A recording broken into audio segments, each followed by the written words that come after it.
from the Los Angeles Dodgers dispelling the rumors that I thought was pretty cool. This is what it looked like. They tweeted this photo of a very dry parking lot, writing, "Dodger Stadium trending? We get it. It looks beautiful this morning. Beautiful and free of water, that is." And if you look at it right now, this picture is taken just 12 hours after that one picture was taken or so. And you can see just perfectly dry.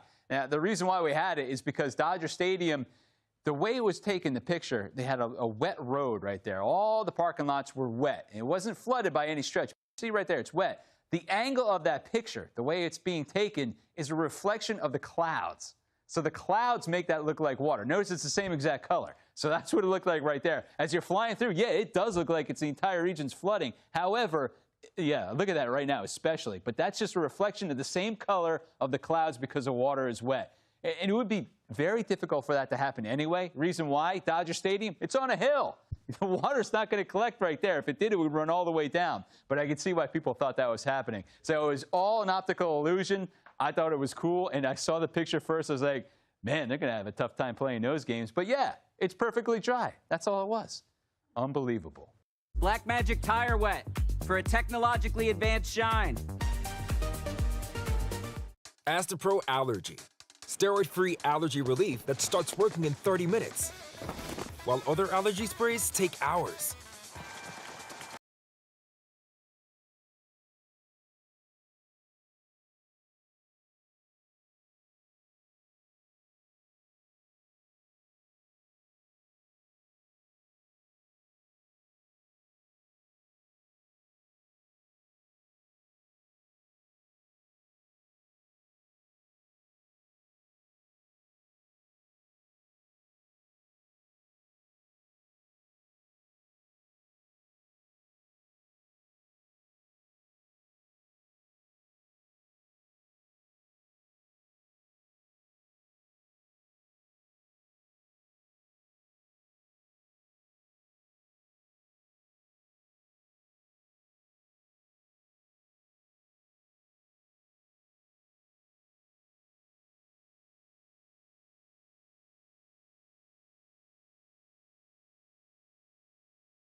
season is 14. We've had 9 so far. Yeah, 8 named storms when we're talking about off the list. Harold is the 8th letter of the alphabet, and H. But we did have that one unnamed storm that was added in post-analysis from January back by the National Hurricane Center. One hurricane feels like we're way behind schedule. We're not. Most of those happened through the latter portion of August, September, and into October. So we are still ahead of schedule now in what was adjusted to be a above-average season. We had the frenzy that we just talked about with Brian. 4 named storms: Emily, Franklin, Gert, and Harold. Harold, of course, becoming the first landfall of the season. Previous record was 4 storms in 48 hours. Those happened in 39. So that broke an old record from 1893 and 1980, showing you that even with weaker systems, it's not all that common to see a flurry of activity like we just saw. This is the long-range tropical outlook from the Climate Prediction Center. And yes, if you had to guess where we would see tropical development from the last couple days of August into the first week of September, you'd probably think the Gulf of Mexico, the main development region of the Atlantic. But this is based off of actual forecasts, and you do see the Gulf is lit up. That's what we were mentioning with that trough of low pressure in through here. Brian was identifying this. That may help to scoop just a touch of energy off the ITCZ, which is a band of disturbed weather closer to the equator. If it can pull that up, perhaps into the northwestern part of the Caribbean, some of the warmest and deepest water in the whole basin, you got an outside chance that you could get some development. A piece of energy, if it breaks free, the scenarios here, one could be over the Yucatan. It's just rain in Mexico and not much more than that. But there is a scenario that we'll have to watch for if this could stay out over the warm waters of the northwestern Caribbean. There, maybe we could see some activity moving through the weekend, early part of next week. Still a long ways out, but we'll be watching closely for that right here on Fox Weather. Something else, Craig, that we're tracking for the right now is some of those stronger storms, the rain that's been rolling across the Great Lakes. And Ian, when the sun goes down, sometimes you're like, okay, we lose the daytime heating, right? Not in this. Not tonight. Yeah, right along that warm front, we're going to see some of that resurgent build again, and then tomorrow morning, Ian, the morning commute, places like Pittsburgh. Life on the edge of the ridge is a bumpy one. Right there, yeah. In the middle, all the heat, but here's what we got. Let's move into the north, and because tomorrow we'll see more of this, but this is going to be early in the morning, after the midnight hour. We do have this level 2 threat for the severe weather, and I think we're going to see some strong winds out of some of these storms.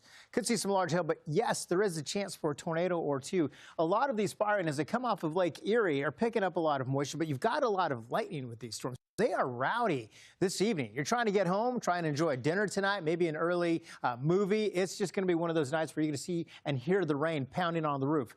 This is now 11 p.m. tonight. And look at State College. You're getting a break in Pittsburgh, but right over portions of upstate New York. And then look at this line.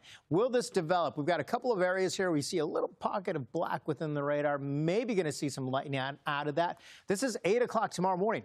6 to 8, western PA dealing with some heavy rain, and this is going to be a concern for your morning commute. Scattered showers throughout the day, and then look what happens. The warm front is still there.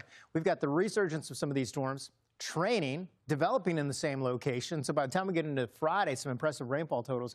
Most of them right now, you saw that line coming off of the lake there, 2 to 3 inches of rain. The darker shade of green, 1 to 2 inches of rain. That's for a good chunk of western PA.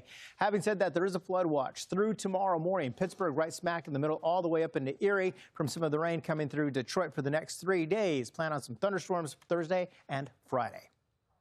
From last week's Downton Lake wildfire up in British Columbia in Canada, it sparked a waterspout or a tornado or something. It definitely sparked a debate in the Fox Forecast Center. Is it a waterspout? Is it a fire whirl?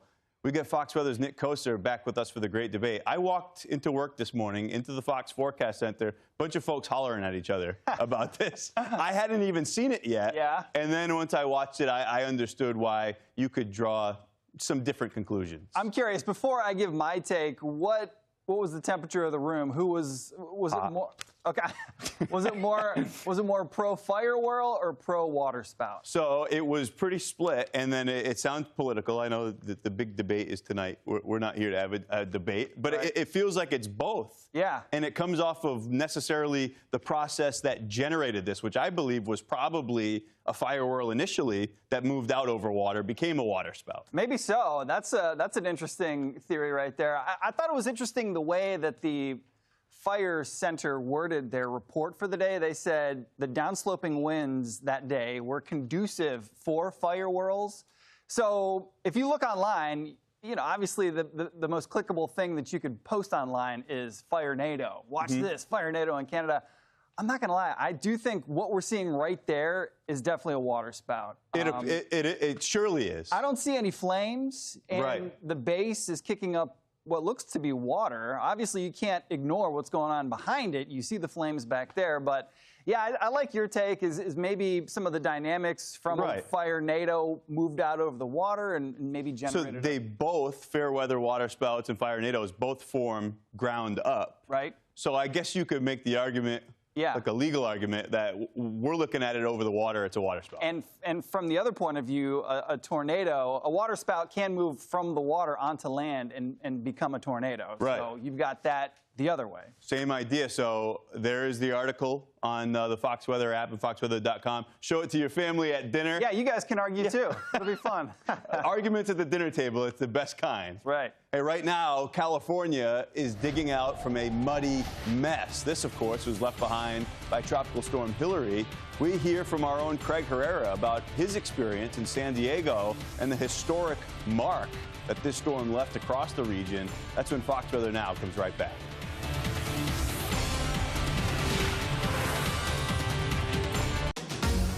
At Pechanga Resort Casino, you can rock and roll, sip and slide, twist and shout. Play your perfect combination at Pechanga Resort Casino.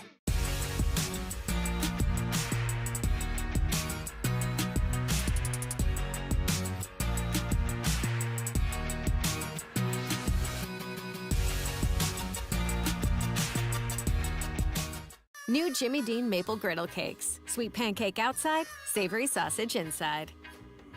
Who wants some Halo Top ice cream? What's going on? What's going on? Halo Top. It's a light ice cream, good source of protein. All right, let people know. This is delicious. That is good. Hold on. What you got at that barbecue over there? I bet you ain't got no delicious ice cream.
Welcome back. Fox Weather is your Hurricane HQ, and we're tracking Tropical Storm Franklin moving across the Dominican Republic, this mountainous terrain, squeezing out a lot of that tropical moisture, and that's why flash flooding is such a concern. We have seen some scenes of flooding occurring in the Dominican Republic. You've got elevation there on the island of Hispaniola up over 10,000 feet right there in the Dominican, where they're expecting about 6 to 12 inches of rain, with some of the higher peaks where you get more of that moisture squeezed out as the air is forced up, perhaps on the high side up to about 16 inches of rain. So that's why the flash flooding is of such a concern. It does appear as though the poorly defined center of Tropical Storm Franklin is emerging on the northern side of the island. We are waiting on the new update from the National Hurricane Center. In fact, there it is. As I say that, no change to the intensity, still barely a tropical storm with winds of around 40 miles per hour. I'm pulling up the new bulletin from the National Hurricane Center to see what's new here, and it does appear as though, yeah, that's going to be emerging off the northern side of the island. Its motion has picked up considerably from yesterday off to the north-northeast at about 13 miles per hour. So from here, more of the flooding rains, they persist. As you can see, more of that tropical moisture, this tail getting pulled in around that center of circulation. This will eventually move farther off to the north into a spot that is more conducive for tropical development. And because of that, this is eventually forecast by the National Hurricane Center to become at least a Category 2 hurricane. So that structure greatly improved. You got a tropical storm warning for the Turks and Caicos, as well as eastern parts of the island of Hispaniola, which is the entire coastline of the Dominican Republic. So that's where we stand right now with this new bulletin that came in. Their text from the National Hurricane Center, yes, Franklin emerging off the north coast of the Dominican Republic, but heavy rain and life-threatening flash flooding still occurring and continuing in places like Haiti and the DR. So the threat is not over, but the center is emerging back over open water. So that's where we stand with this. So we have had some of the tropical storm warnings for the south coast of the Dominican Republic from the Haiti border eastward to Punta Palenque.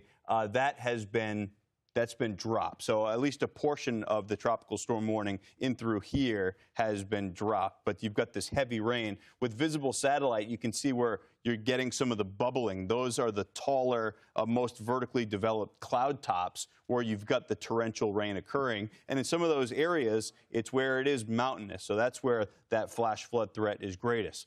From here, we start to see Franklin entering an overall area that's more conducive, more favorable for tropical development. That's as we move on through what's left of this week. That's why we do start to see an intensifying trend with this system. It waits to get scooped up. It doesn't have all that much steering in the short term as we move into the weekend. We're waiting on this next trough digging over the weekend and into the early part of next week. That's what will eventually pull Franklin northward on a path that may take it closer to the island of Bermuda. For that reason, we'll be watching this very closely, how that trough evolves, how strong it is, where it ends up into the early part of next week. Cleanup continues in Southern California after Tropical Storm Hilary. Torrential rain led to devastating mudslides, leaving a mark in Cathedral City. Nearly 50 people had to be rescued by a front-end loader Monday after mudslides washed out roads. Fox Weather's Nicole Valdez spoke with neighbors who got trapped in the mud and stranded. The scene throughout Cathedral City is at times hard to put into words, but the story is much bigger than all the mud and stranded cars you see around me. It's about the people who have been trapped in their own homes for 2 days now, just unable to get through the incredible amount of dense, thick sludge that surrounds their homes. The mudslide you're now looking at came in like a tidal wave through this neighborhood on Sunday night as Tropical Storm Hilary dumped record-breaking rain in just a matter of minutes. All of that water sending dirt and sand from the surrounding desert inches away from so many front doors, dozens of homes now impacted, and it is taking days for these bulldozers to make a dent. Some of trying to speed up that process by grabbing a shovel and scooping out what they can from their driveways and cars. Others trying to brave the trek through to check in on their homes, or in some cases, it's leaving business owners like Dolores from being able to get inside to save what's left of her livelihood. Crawling through the mud. I fell into mud up to my waist. I have never, ever, ever seen anything like this in my life. I mean, we see it on TV, and we don't ever think about the people that suffer, but now we're victims. Brand new drone video shows the mess goes on for miles, and in some areas that are still inaccessible in this neighborhood, all that mud came crashing into several garages. And once that water receded, those doors split wide open. You can prepare all you want, you know, for sandbags and whatnot, but what are you going to do? Just clean it up. And schools in Palm Springs still closed today as leaders recognize that some of their students and their families are still stuck. The hope is they'll finally be able to make it out before the end of the week. In Cathedral City, I'm Nicole Valdez, Fox Weather. And staying out west, California and Nevada still cleaning up after historic tropical storm Hilary brought record rain to the southwest. Flooded streets and thick, muddy roadways were the scene this weekend across the desert region. Here at Fox Weather, we kept you up to date as the storm lashed across the western part of the U.S., a rare one. Yeah. And our very own Craig Herrera was on the scene. Great job out in Southern California. Oh. This was quite an adventure. You're someone that worked out there. Yeah. You could have worked there your whole life and not necessarily seen a scene like this. I was surprised. Yeah, absolutely not. We've had atmospheric rivers, but nothing like this. Worked in San Diego and Los Angeles for almost 10 years. Mm-hmm. And I'll tell you what, Ian, there were preps in place while we were out there. San Diego itself basically said everything's closed, no beaches. It was the weekend before kids went back to school at the Unified School District, second largest in the state. San Diego State was supposed to start school. Not happening. Of course, the parents were all there dropping off the students, but look what happened is it made landfall in Baja. All of that moisture, Ian, kept tracking up to the south. We talked about this, too, as Harold was technically the first United States landfall. Yeah. This had these huge impacts in California, but the landfall was down on the Baja. Yes. Which made for such a challenging forecast. So much of the path had paralleled the Baja. Yeah, exactly. And that was a concern. Is it going to go right up Baja, close to the water, and then go into San Diego or Los Angeles County or Orange County? This was a path that really hit the desert region's hardest. And that's what I was worried about. We were talking about that, Ian, last week. Places like the Coachella Valley, Palm Springs, because of the mountains. The mountains played a huge part in what happened here. San Diego got 1.82 inches of rain, and there was some flooding close to the rivers, but nothing widespread and nothing they couldn't handle. But you head to a place like, Big Black Mountain. You had some really strong gusts. Near Magic Mountain there, near Santa Clarita, this is once you start to go out close to California or Los Angeles, you start to get out of Los Angeles and go to the high desert. 87-mile-per-hour gusts. If you've ever been to that theme park, pretty popular. A lot of people are near there. Near Yucaipa, 79-mile-per-hour gusts. So the stronger winds were in the higher elevations. Meantime, down in places like San Diego and Los Angeles, they had some winds, but not as strong as we were seeing in the higher peaks out there. What were folks saying? Just the fact that you had these regions under tropical storm warnings, just the fact that this even occurred, it had to have been a very bizarre feel across the region. Here was the message we kept saying, because they kept saying, oh, a hurricane's coming to San Diego. And we kept saying, wait, let's make sure that you know that this is not a hurricane by the time it gets to San Diego. So I think that a lot of people actually stayed home. We were out and about on the roads, thankfully. No one was really out because they were worried about the flooding potential. And even though it wasn't quite as heavy in a place like San Diego. With Stas, you can design your walls any way you want. Stas Picture Hanging Systems for every wall.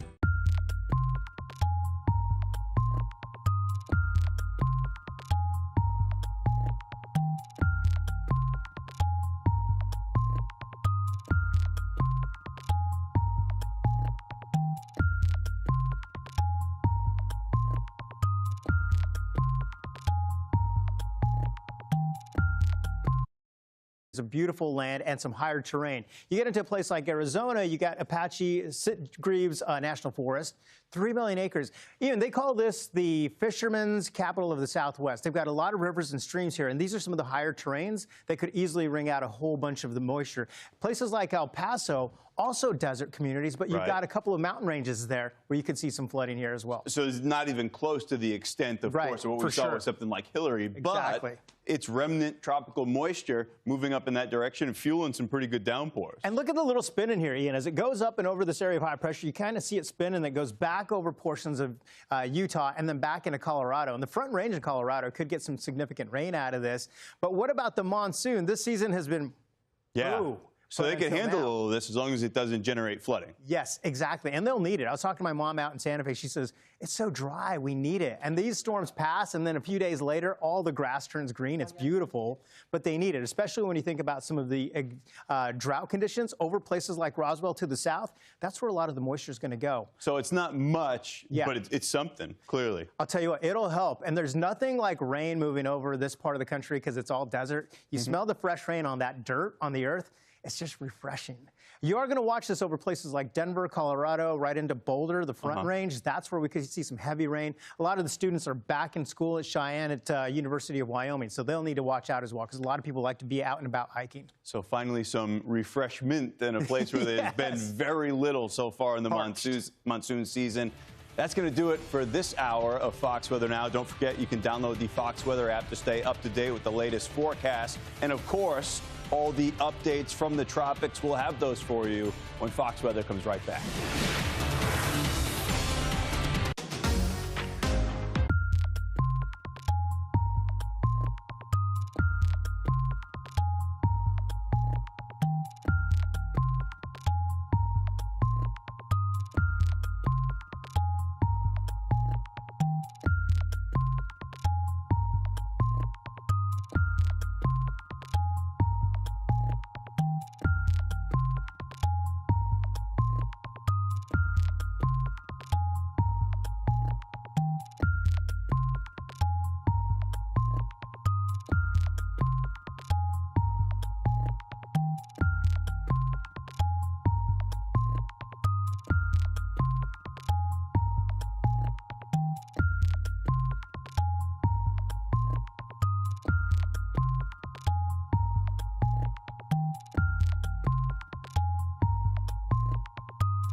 Now on Fox Weather Now, Tropical Storm Franklin bringing torrential downpours and life-threatening flash flooding as it lashes across Dominican Republic.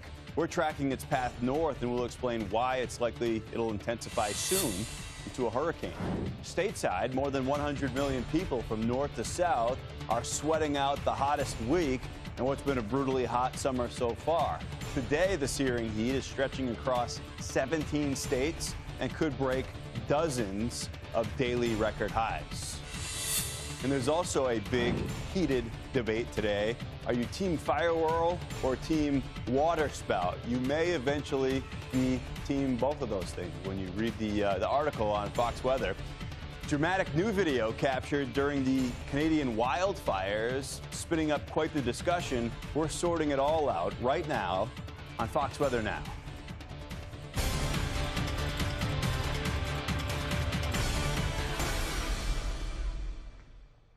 Good Wednesday afternoon, everybody. Halfway through the work week. Thank you for watching Fox Weather. Right now, it's 5 o'clock on the East Coast, 2 p.m. out west. I'm Ian Oliver, and this is Fox Weather Now. We are watching from some of the tropical moisture of what's left from Harold across the southwest. A couple of pockets of some flash flood warnings. We'll show you those. And also some stronger storms rolling across the lower Great Lakes. But it's still all eyes on the tropics. Some action that we're watching across the Caribbean and into the Atlantic proper now. That's Tropical Storm Franklin, which, as I mentioned, has been producing heavy rain and that flash flooding threat across Hispaniola, Haiti, and the Dominican Republic. We did just get a new update from the National Hurricane Center at 5 p.m., top of the hour. So let's get right to Fox Weather's hurricane specialist, Brian Norcross, kind of unpack this update a little bit. And Brian, as you suspected, it does appear as though that ill-formed center of Franklin is reemerging off the northern coast of the Dominican.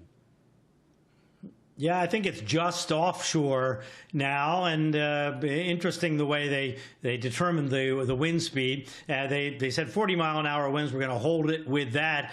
What they had is a hurricane hunter earlier that was flying around the Dominican Republic because it doesn't fly over the land because it's dangerous to fly over the land. And also down here in the southern part, you can kind of make out those thunderstorms that are kind of tall down there. They had an analysis from satellite that actually measures the wind speed, and they determined it to be at least tropical storm force. So they went ahead and kept it at 40 miles per hour tropical storm force.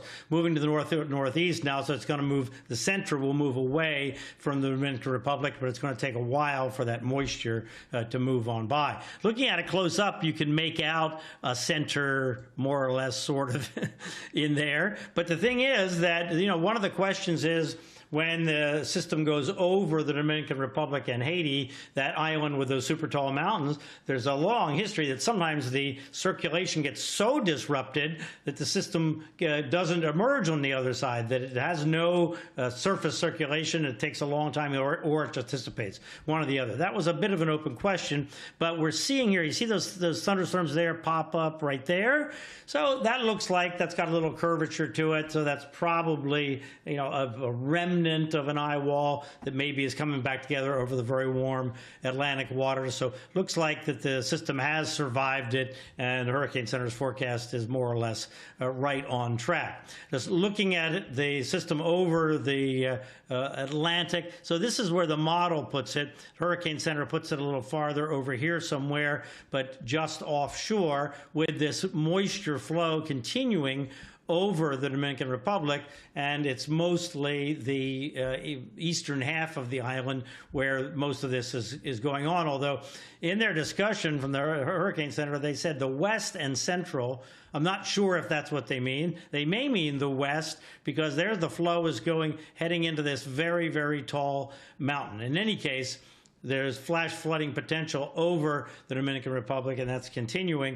In Haiti, there's a little less flow, but still some, so there is still concern in Haiti, and in Puerto Rico, there's much less. So just kind of a typical situation there. You see some flow moving in here to Puerto Rico, but the really dense tropical moisture is here over the Dominican Republic. So let's go forward in time here, and this will be the new forecast from the Hurricane Center as it moves up, and then it kind of stalls on Saturday, and then it turns into a hurricane and moves up near Bermuda. Looks like this is a Monday morning time frame. Again, just near Bermuda, plus or minus. When we look at the cone here, we can see that because obviously we're talking 5 days out, and we have a bunch of uncertainties here. One is it's moving very slowly here. Whenever storms move slowly, you have to put a plus or minus, even a bigger plus or minus on them. Then finally it gets picked up and it starts moving north. Well, exactly where is it going to be when it starts moving north?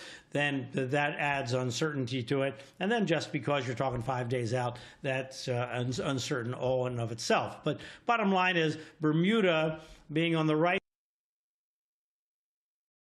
that it doesn't get stronger, that it doesn't turn into a direct hit or something like that. But all those are possibilities at this point. But Bermuda is very, very experienced with all this, so we're not too terribly concerned. All right, let's look at the flow situation across the Atlantic. And the main thing that's going on here is we have this big dip here in the subtropical, or I guess that's just the jet stream flow, or maybe the subtropical one. Yeah, subtropical jet stream, I guess.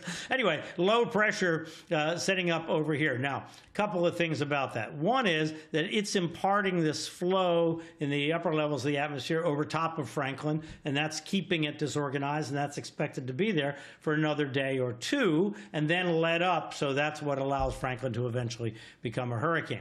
Also, notice it comes out here and it infringes on the remnants of Emily here, pushing on Emily, keeping that from developing. And also out here where this invest is, another system that the Hurricane Center was thinking might develop. They invested it, they investigated it. And so this sort of hostile upper level flow is affecting all the systems that are on the board right now.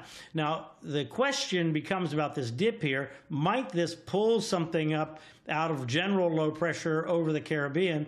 Keep an eye on that. Some models say yes, and then they decide no. Anyway, it's an iffy sort of thing. Usually doesn't happen in August, by the way. Usually that's more a June or later in the season kind of development. But because we've seen this in the models, people are talking about it on Twitter, so you may see some reference to it, but there is no indication of a system at this point.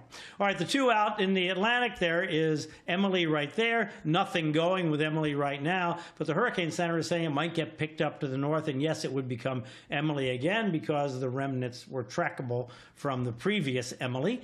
And here we have this invest out there. Looks like a blob of clouds. Nothing developing there right now. Hurricane Center says maybe in a couple days in this area here, 30% chance, but in any case, neither Emily nor this one would affect land. So, and it's just more for the record books than anything else. All right, Ian, back to you. Yeah, you said it, Brian. Whether Twitter is a buzz, as it typically is at this point of the season. But yeah, it does look like Franklin does eventually become a significant hurricane. We'll be watching the entire basin as we're moving closer to the peak of the season and quickly. Fox Weather Hurricane Specialist Brian Norcross, thank you.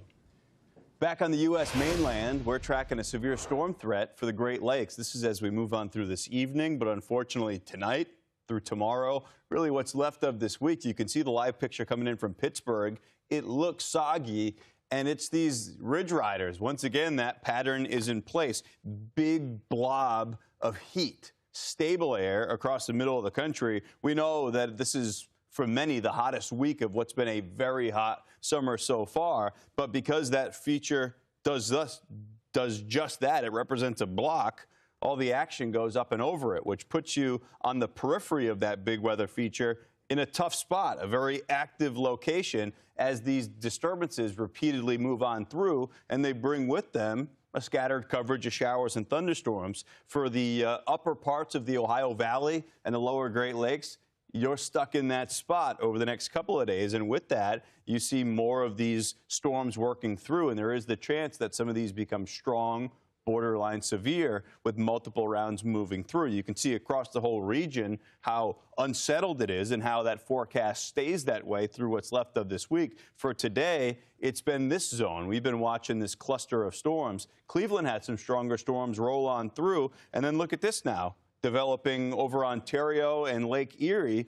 Those are drifting off to the south and southwest. Those could clip Cleveland, and more areas point south from there as we move forward in time through this evening. And that's what Future Track is showing us. That's not the last round of them. This is midnight tonight. You've got this as far as a coverage of rain and some thunderstorms from northeastern parts of Ohio, western and central parts of PA, points south. That's the direction that they're drifting because of that area of high pressure in right around there. And you see that general storm track pushing more activity through the same places. Another round through the afternoon hours tomorrow, and then tomorrow, midnight once again. There you go. How's that for a coverage across those same places? State College, back to Pittsburgh, Cleveland. You've got more storms working on through, in Detroit sees that potential as well. So just know it's kind of round-the-clock chances as we move forward in time through what's left of this week, and it stays very active. Now, all of this is directly related to what we were just talking about. More than 100 million Americans from the north to the south feeling the hottest temperatures that you felt all year so far. Chicago, forecast high temp at 97 degrees. Denver, up into the low 90s. Those are air temperatures. And then you factor in this, which would be warm, mild, I suppose, this time of the year. If they were air temperatures, these are dew points, an absolute measure of the amount of moisture in the air. So the higher these numbers go, the worse the feels-like temperature or the apparent temperature gets. Look at Bloomington, Fort Madison, Chicago, dew points up to 80 degrees. That's tough to do down on the Gulf Coast. They do it, but you don't expect it in the Midwest, where even there's a bit of the corn sweat, the evapotranspiration occurring, adding just that much more moisture to the air above you. You had that dew point up to 80 in Chicago. It made for a feels-like temperature at O'Hare. That was earlier this morning, short of lunchtime, of 114 degrees, highest heat index since July of 1999. That was before Y2K. That's the type of feel you had this afternoon and the latter portion of this morning, rather. All of the pink from almost the Canadian border down to the northern Gulf Coast. Those are all excessive heat warnings. Here's the issue. These heat alerts run through Friday, so it feels like it's been a summer of this. This is the worst that we've seen so far in what's been a rough summer. And for tomorrow, forecast top heat index in Chicago, 109. St. Louis, a feels-like temperature up to 115. Tropical Storm Harold made history as the first U.S. landfall of the 2023 Atlantic Basin hurricane season. Harold brought some surge, torrential downpours, pretty good gusts of over 60 miles per hour, and flooded out roads. We're breaking down the impacts the storm had on the Texas Gulf Coast and the benefit the rain brought to that region. That was a huge benefit. And if you like the feel of fall, you are going to love the forecast for the Northeast this weekend and into early next week. We'll explain when Fox Weather Now returns.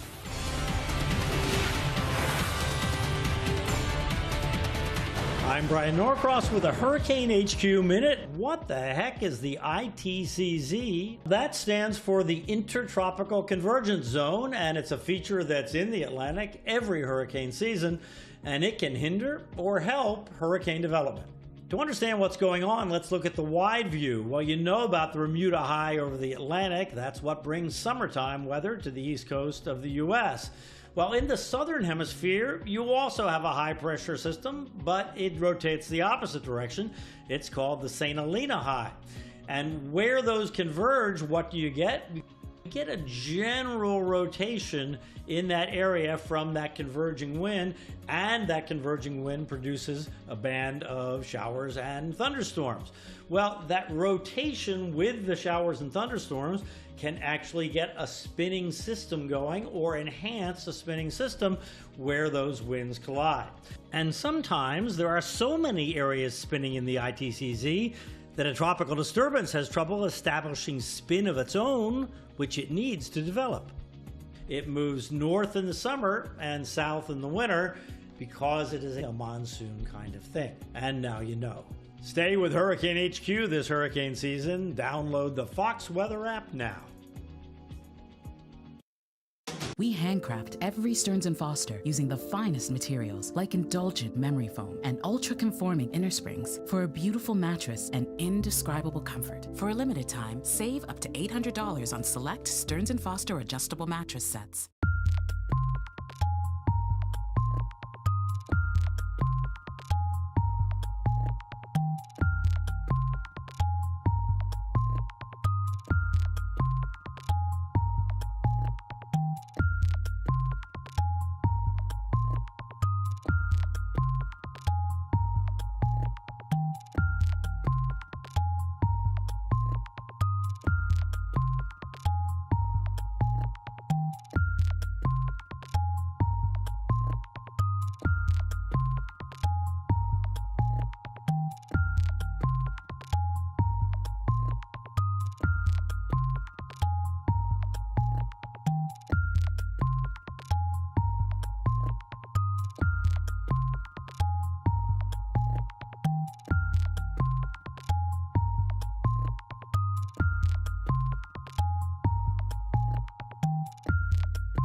This is still a developing system. The Atlantic Basin has woken up. This is where it starts to get a little more interesting. This is just the beginning. The experts you trust. We need to save lives. We need to pay attention. Leveraging the power of Fox News and Fox Weather's resources across the country.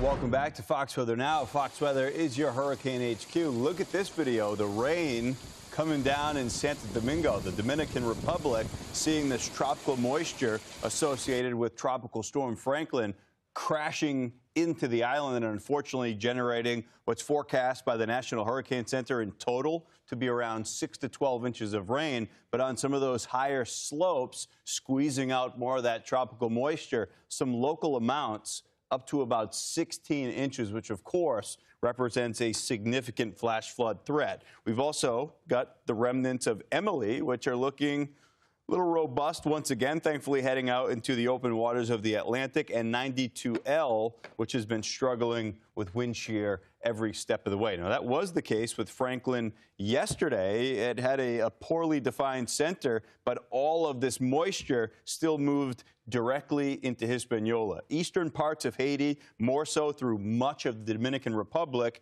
And now that we know, per the National Hurricane Center, that center has reemerged off the northern coast of the Dominican Republic. It's back over those warm sea surface temperatures of the Atlantic and outside of some wind shear, which will eventually let up as we move through the next several days. Now this will eventually find itself in an overall environment that's more supportive for intensification, which is why the forecast from the National Hurricane Center explicitly now has this going up to Category 2 hurricane intensity. So there is that center as we're starting to lose visible satellite just a little bit. You can see, the cyclonic feature to this, the center somewhere in through here. You can see some of that new convection, showers and thunderstorms bubbling up closer to it, and also in this healthier band, which wasn't as disrupted by some of that high terrain. So yes, this will enter eventually in an environment that's more suitable for intensification. Still a big spread, though. That's about 1,000 miles across among forecast models. Now that that center has emerged and reformed north of the Dominican, these forecast models will start to dial in with its overall expected track long term. And this was the scene yesterday in Corpus Christi as Tropical Storm Harold barreled into the coast of southern Texas. The storm made landfall during the late morning hours, bringing with it torrential rain, strong winds, even a bit of water rise there, some surge. But eventually, by the afternoon, as to be expected, it was downgraded to a tropical depression, but not before it brought with it some of those impacts. So let's bring in Fox Weather's Nick Koser to break down what we saw from Harold yesterday. Nick, it was the first United States landfall of the season. Right. And a storm that really made the most of its last few hours out over the water. Yeah. Packed a decent little punch. Yeah, hard for it not to make the good use of the hot Gulf of Mexico temperatures, right? We kind of knew that if anything got spinning, there was plenty of fuel out there for it. And hopefully this isn't a sign of things to come, but I think it might be as we move forward into the peak of the hurricane season. Here are some of the stats from Harold, and Padre Island is where we had our very own Jason Fraser, and he was reporting in the middle of when the storm made landfall, and he was getting very good use out of his windbreaker right there. It stood up. You could barely hear him as he was trying to talk over the 65 and 67 mile per hour wind gusts there. I've been in his shoes. I'm sure you have too. Yes. That's a tough spot to be in, and he did great. He did. We also saw some scenes from Fox Weather's exclusive storm tracker, Mark Sudduth. Yeah. He was close by to Jason, I don't think a little bit ways north. He wanted to move inland. He waited because it was dangerous. Once he eventually did, he saw this accident take place. Yeah, this car started hydroplaning right there. Real dangerous place to be in. Hits that barrier not once, but twice, and then kind of sputters out and stops to regroup. And I'll tell you what, I don't know if you've ever been in that position where you start hydroplaning, but your first reaction is to slam on the brakes. Right. And that's the worst thing to do. I think that's what that driver may have done. What you're supposed to do, and it's very counterintuitive to what's going on in your brain, just take your foot off the accelerator and naturally slow down. And it's hard to remember in the moment, but if you ever find yourself in that position, that's how you're supposed to react. So the wind gust that you mentioned, several inches of rain in these areas. We saw a peak surge at about 2.5 feet. Yeah. All that from just a tropical storm. Yeah, it packed a punch, that's for sure. And unfortunately, it didn't bring a lot of rain to the places that needed it. But it did provide some relief with the cloud coverage overhead, at least for a little while, because it's been hot. Yeah, hill country, you needed a lot more rain than that. But Corpus Christi, at least, completely deleted their rain deficit for the year so far. That's right. A record-breaking August heat wave is searing parts of the country. More than 106 million people are under alert from 21 states. It's Texas all the way up to Minnesota. Right there is a live look at Minneapolis, where they're under an excessive heat warning. Runs until 10 p.m. later this evening. Looks beautiful, but they've got those high temperatures today up into the mid-90s. Let's bring in Fox 9 Minneapolis chief meteorologist Ian Leonard to discuss. It has been far too long since we had a meeting of the coalition of Ians. Unfortunately, this go-around, it comes with you experiencing these temperatures. Feels like temps, at least, way up into the triple digits. Yeah, no, good to see you today again, Ian. Yeah, I mean, I know that most people, when they wake up in the morning, don't look at a map and say, I bet it's going to be really hot, like a heat index of 115 to 120 in Minnesota today.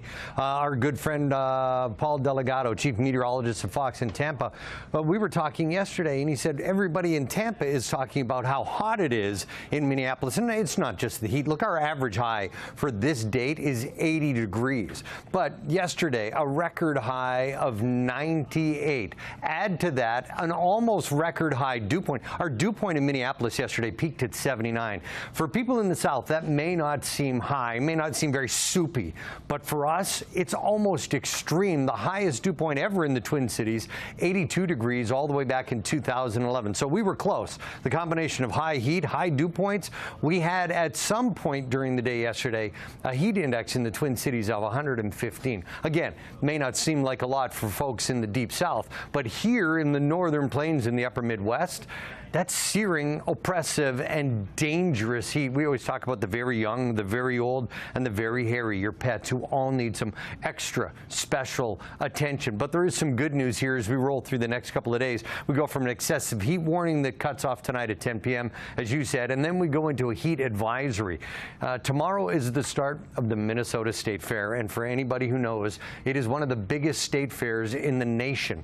Over 200,000 people per day will pour into the fairgrounds, and it starts tomorrow. We usually call it the Great Minnesota Get Together. Tomorrow it will be the Great Minnesota Sweat Together. Doesn't that sound like fun? Wouldn't you like to come and visit, Ian? Yeah, I'm booking my flight right now, Ian, but what a conversation that would be. You get two greats in Ian Leonard and Paul Delgado on opposite sides of the country, but it's very rare you guys share a similar heat index like that. Very much so. You know, he was talking about how they had 31 days, I think, of 90-plus degree temperatures in terms of high temperatures. You know, we just don't get that here in the upper Midwest. We'll get some searing heat. We'll get an occasional heat wave, 3, 4, 5 days up toward 90 degrees, but highs in the upper 90s this late in August. That record that we broke yesterday was set twice, in 1898 and 1971, both very long-standing records, and it kind of goes to show how hard it is for us to generate that kind of heat this late in August as we get toward the state fair, kids going back to school. And wouldn't you know it, as I sit here in the Fox 9 newsroom, the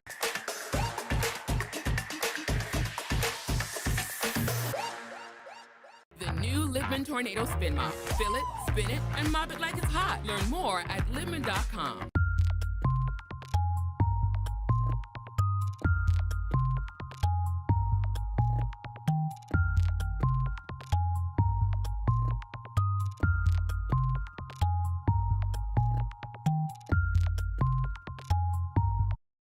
Fox 9 Minneapolis chief meteorologist Ian Leonard, always great to see you. Thank you. Thanks, Ian.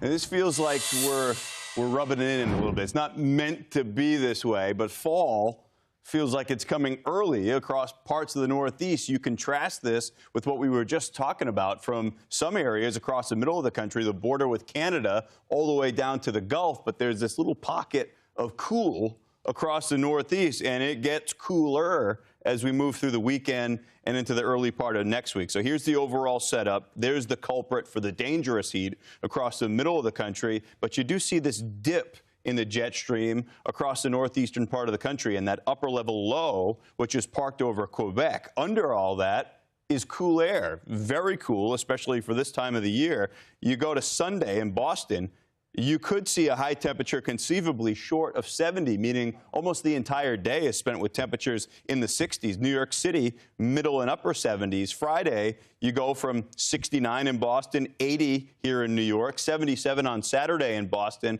But then that next front swings on in. You could see, at least across northern parts of New England, when you wake up Sunday morning, there's the outside shot that some of these places wake up to temperatures just in the 40s. So fall is coming fast, even if it doesn't feel like that across the middle of the country. Right now, Tropical Storm Franklin is tearing across the Dominican Republic and Haiti, threatening the region with flash flooding and mudslides. Where the system is right now, plus the concerns for Bermuda as Franklin is expected to intensify. That's when Fox Weather Now returns.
Good Wednesday afternoon, everybody. Halfway through the work week. Welcome back to Fox Weather Now. I'm Ian Oliver, and we've got a lot more to get to as we move on through what's left of our Wednesday. Of course, glancing up at the Fox Weather Alert System, we've got a couple of active flash flood warnings. That's related to the leftover moisture from what was the first U.S. landfall of the season in Harold, southern parts of Texas. We also have an outside chance at more severe weather across the upper Ohio Valley, lower parts of the Great Lakes. But this week has been all eyes on the tropics with that flurry of activity. A couple of systems, remnants of Emily. That looks to be re-intensifying. Better than a coin flip. That becomes Emily once again. Invest 92L has its challenges, but Tropical Storm Franklin, we just got an indication with the 5 p.m. update from the National Hurricane Center. That system has reemerged off the northern coast of the Dominican Republic, where it's been producing torrential rain all day today. Let's get straight out to Fox Weather Hurricane Specialist Brian Norcross for the latest on Franklin. Brian, this has been a huge flash flood threat. It's emerging at least at center north of the island, but the heavy rain continues across parts of the Dominican.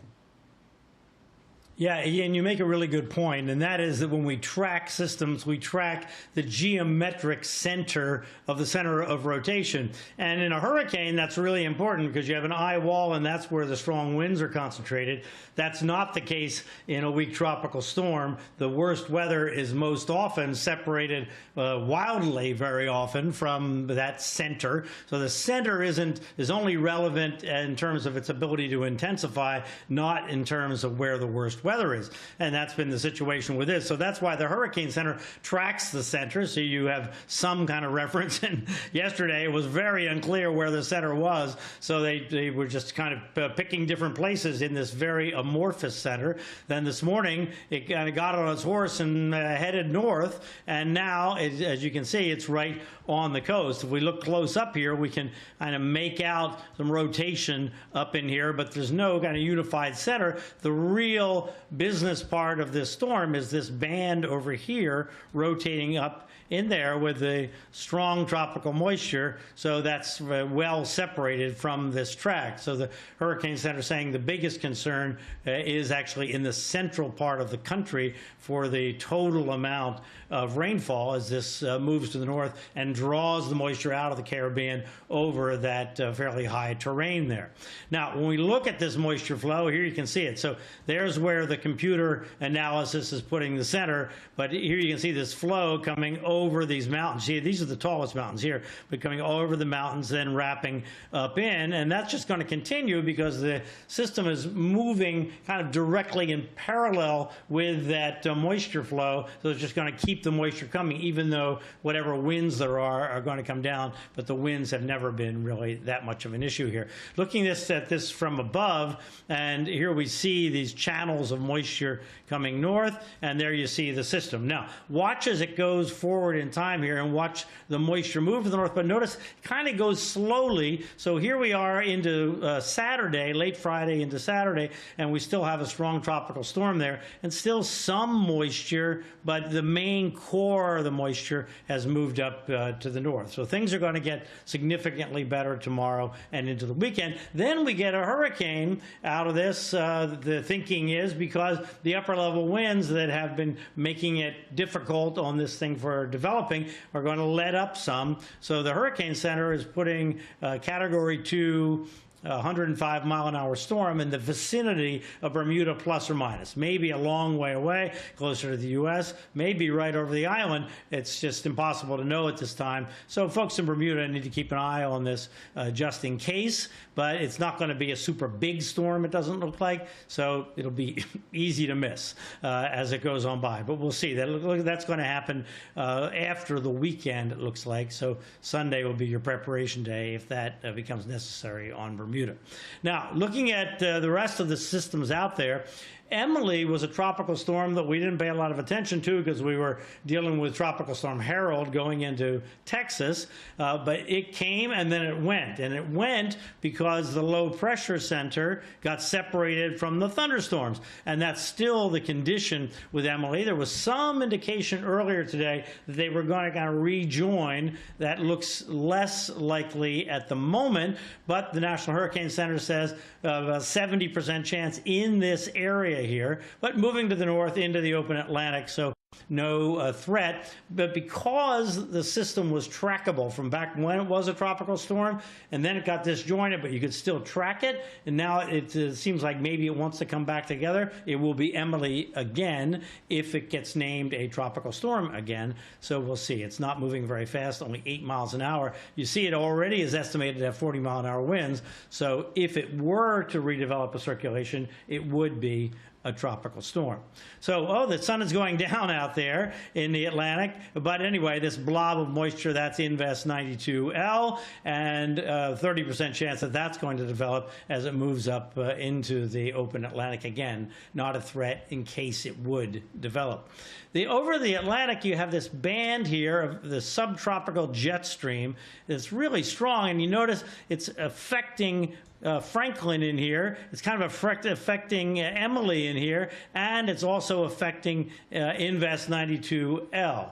But down to the south of it, there is a real open area here in the tropics that if a system were to get in there, the conditions would be conducive, it looks like, for it to develop if it were to happen right now. Now, things change over time, obviously, but that's an interesting thing that we have this band of strong upper-level winds that are keeping things from developing right now, just the way things are lining up. That's a little unusually strong, actually, for this time of year.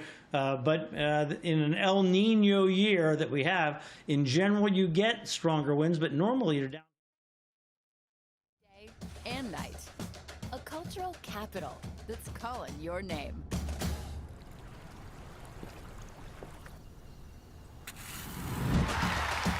See so much more than you came for in the Palm Beaches.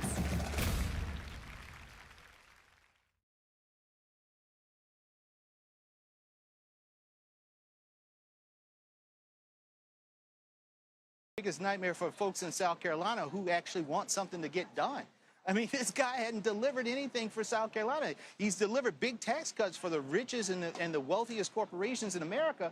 But for the people that I know in my hometown of Orangeburg or in Cameron or in Bamberg or Bowman, some of these really rural towns who just need a senator who will actually deliver for them, they haven't had that in a long time, not since Fritz Hollins. And I can tell you, Tim Scott ain't no Fritz Hollins. Tell me about these dark Brandon billboards in Milwaukee. Where can people see them and what are they about? Oh, Dark Brandon is all over the place. It's all over websites, on billboards. Dark Brandon is out there because apparently it drives the Republicans crazy. A, why do you think that is, and what's the point of driving Republicans crazy? Who knows? You know, in the end of the day, we are also putting out the messaging that we are for protecting Social Security and Medicare. We are for making sure health care is affordable and accessible to all of America's people. We are for making sure that, you know, working people in this country who have been burdened by student loans can get some of their student loan debt relief off of them. We are for the American people. Again, this election is going to boil down to hope versus fear. We believe in the American people. Republicans right now, they just want more power, and that's not what the American people want. Chairman Harrison, what does it say to you that during this summer of indictments, politically, it appears former President Trump is stronger than he was before the indictments began? I don't know, but I don't believe that he's stronger with independents. I don't believe he's stronger with Democrats. And in the end of the day, the coalition that elected the 80 million people who elected Joe Biden and Kamala Harris, a record. No other president in the history of this great nation have ever got 80 million votes. Well, we believe that coalition will come back together again and double down on hope once more and send Joe Biden and Kamala Harris back to the White House to finish the job. Very quickly, Chairman Harrison, there are persistent reports, and it shows up in the polling data, softness among African-American voters for the president's reelection and younger voters 18 to 30. Do you agree, and what are you doing to address it? Well, listen, it is August of 2023. Most people don't even know who's on this stage tonight, so I don't take much credence in terms of polls. Because in the end of the day, Joe Biden and Kamala Harris are going all across this country. Democrats are going across the country to talk about how this administration, which is probably one of the most successful since Lyndon Baines Johnson, has done so much to improve and put America back on track. We are going to make sure that that message gets out to the American people. And then the only poll that matters is November of 2024. And I believe we'll win that poll like we did in 2020. Democratic National Committee Chairman Jamie Harrison joining us from Milwaukee outside the Republican debate site. We thank you, sir. Thank you so much for having me. More defendants in the Georgia 2020 election interference case are turning themselves into authorities. The 19 defendants, including former President Trump, have until noon Friday to surrender themselves to the Fulton County Jail. The former president has said that he will turn himself in Thursday. CBS News congressional correspondent Nicole Killian joins us now. Nicole, it's been a busy day there. Catch us up on what has happened, what you have seen. Yeah, that's right. Well, we have seen more defendants turn themselves in today, 7 in all, in addition to the 2 from yesterday, which brings us to a total of 9. Of course, the most prominent being the former president's leading ally, Rudy Giuliani, who just was at the jail a short time ago. Take a listen to what he told some of us in the press corps after he was booked. This is an assault on our Constitution. Fannie Willis will go down in American history as having conducted one of the worst attacks on the American Constitution ever when this case is dismissed. She has violated people's First Amendment right to advocate the government, to petition the government for grievances, like an election they believe was poorly conducted or falsely conducted. People have a right to believe that in America. Biden and the Biden state doesn't have a right to tell you what the truth is. So as you can see, there was a pretty chaotic scene as the former mayor exited his vehicle and tried to talk to some of us in the press. After he made that statement, we did see him go to a bail bondsman. Of course, his bond was set at $150,000. I asked the former mayor who put up his bail. I also asked his attorneys who was paying for it. They did not comment, but some sources have indicated that the former mayor has been experiencing some legal troubles. He has been fundraising online also to kind of help with some of his funds. But that being said, of course, that really was the big event here at the jail today, with Giuliani turning himself in, the former president, just a short time ago, saying that it is a sad day for our country. Major. Nicole, there is nothing ordinary about this, but to the degree that that lack of ordinariness can be recognized, has this processing been as expected, meaning without conflict or without controversy, at least so far? You know, for the most part, I mean, it has been quite routine, having spent a big chunk of this week at the Fulton County Courthouse and here at the jail. You know, starting Monday, we saw a number of attorneys, including the former president's attorneys, go in, meet face-to-face with members of the district attorney's team to try to hammer out these bond agreements. And once those have been in place, we have seen many of these defendants, as we pointed out, surrender in short order. There are a couple of holdouts, including Mark Meadows, former White House Chief of Staff, and Jeffrey Clark, a former Justice Department official, who have both filed motions asking for an extension to surrender. In both instances, however, the district attorney has turned them down. Nicole, any sense of what tomorrow will look like and play out as there are greater security being prepared for the former president's expected arrival?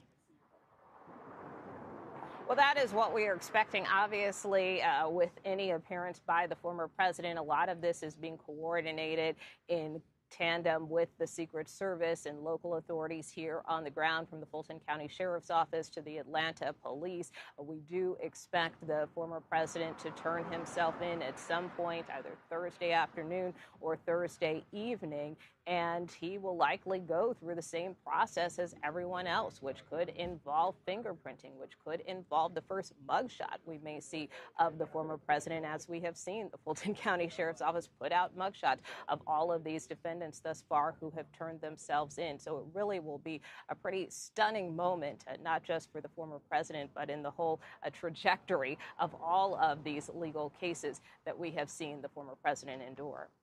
If that happens, it would be the first authentic mugshot of the former president, not one used simply for campaign purposes that wasn't actually real. That happened in an earlier indictment. Nicole Killian, thank you so very much.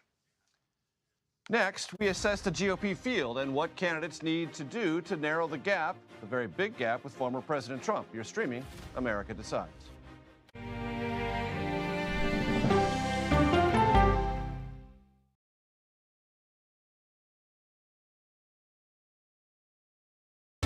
People from every corner of America facing challenges. Everyone is just looking for some type of connection. Just raise your hand and say, hey, I'd like to help. Coming together to find solutions. We are going to do something about it. Their stories are our stories. Welcome to Eye on America. Stream now on the free CBS News app.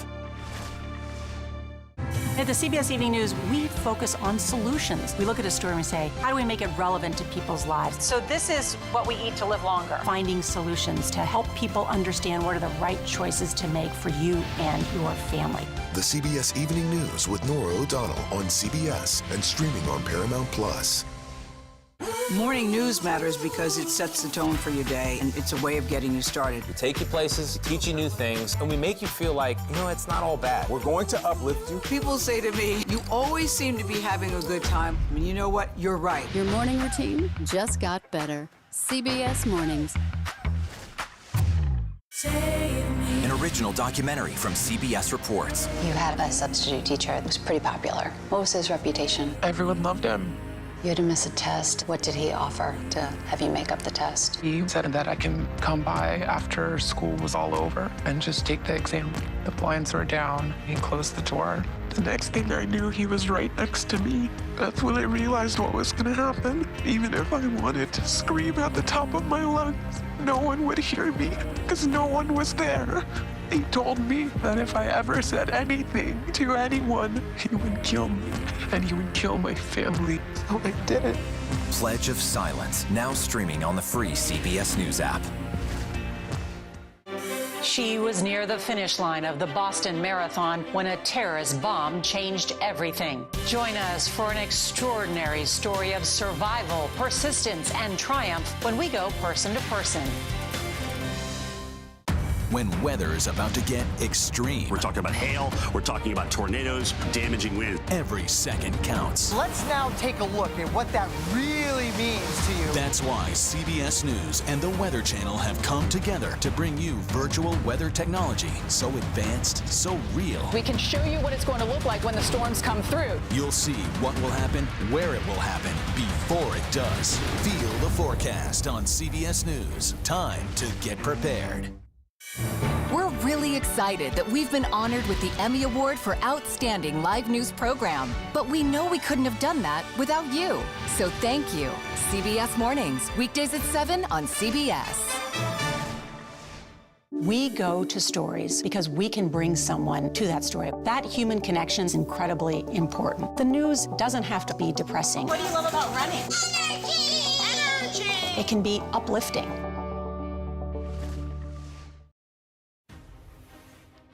Welcome back to America Decides. Democrats have used access to abortion and reproductive health care to energize voters. We've seen that in a few elections recently. Now, that doesn't appear to be a key issue among Republicans. A new CBS News poll found that just 34% of Republican voters thought discussing stopping abortion was very important, at least to them. Ashley Etienne and Kevin Sheridan join us now. Let's do the introductions. Ashley is a CBS News contributor and former communications director for Vice President Kamala Harris and former House Speaker Nancy Pelosi. Kevin is a founding partner at Protein Public Affairs. He previously served as a spokesperson for the RNC and as a senior advisor to the Romney-Ryan 2012 presidential campaign. Okay, now that all the titles have been taken care of, Kevin and Ashley, it's great to see you. Kevin, let me start here.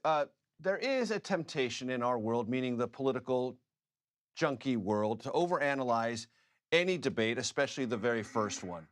Are there notes of caution everyone should use or employ to hyperanalyze the first debate of the Republican cycle this time around? Well, normally the first debate wouldn't be as important as this one is, because we're looking for one alternative to Donald Trump. Half the party is still open to that. All the polling says so. So if the party can coalesce around one person, be it Ron DeSantis or whoever else, then we can have a real race. And the 1%ers are going to have to understand at some point they've got to get out this time. They can't do a 2016, stay in the race too long, muck it up for the front runners, and give a real opportunity to take on Donald Trump one-on-one. Does that mean, listening to you as I was very carefully, Kevin, that the failure of DeSantis to catapult himself closer to Trump during this summer is the Republican Party political story of the year? Because if he had, the 1%ers would probably have a wider lane to have an honest conversation with themselves and say, okay, am I going to keep this vanity project or not? But DeSantis has fallen, not grown, and they're like, well, hey, why not? Why should I stick around, right? Yeah, he fell 10 points. He did not have a great launch, obviously. He should have gotten a bump out of his launch. He did not. He had $20 million dropped on his head, calling him sanctimonious and unlikable and everything else. And he's got to prove that to his donors, to the rest of the party that is looking for an alternative, that he's the man. And he's still in the best position to do that, but he's got to prove it, and he's got to do it fast before everybody starts looking for someone else. Ashley, from the Democratic perspective, what has this summer in the Republican Party primary contest meant? What has it told you? Well, I mean, what it tells me is there's a crisis of leadership in the Republican Party. The fact that there's a 1,000-pound gorilla in the room and everyone's acting like it doesn't exist, that the former president is indicted for the most egregious offenses against American democracy.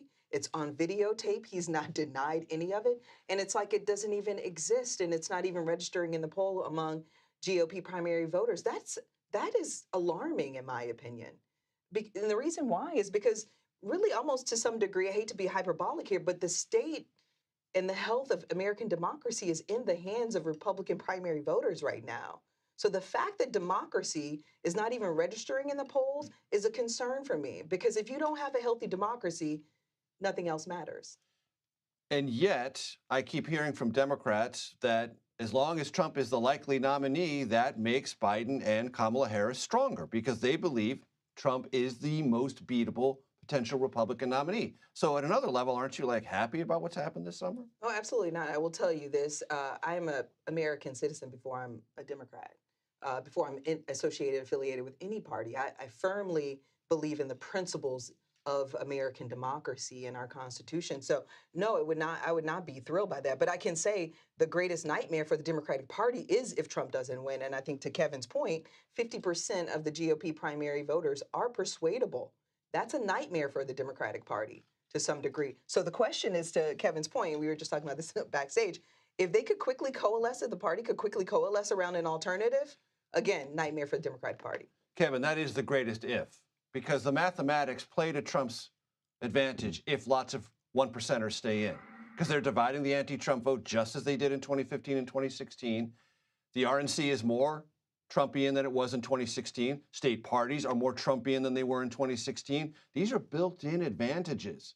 And if the party doesn't coalesce in an anti-Trump way, I don't see any way to stop him. Do you? No. Okay. No, not at all. We've got to do what the Democrats did last time in 2020 and get these candidates out of the race. It was astonishing, we were talking about this earlier, that at the after same South Carolina, time, boom, they're all out. And that was a shock to me. I didn't know that a party could actually act like that. Republicans like to be right rather than, I think, win sometimes. So I'm hopeful that maybe we learned a lesson, but, who knows? And yet, when I talk to Republicans about this, they say, the reality is the base, that 30% that Anthony Salvanto was talking about earlier, the I'm with Trump no matter what, isn't interested in this other strategy that you have and will take action at the state party level to try to stop that. I mean, that's a real schism in the party. It hasn't been resolved.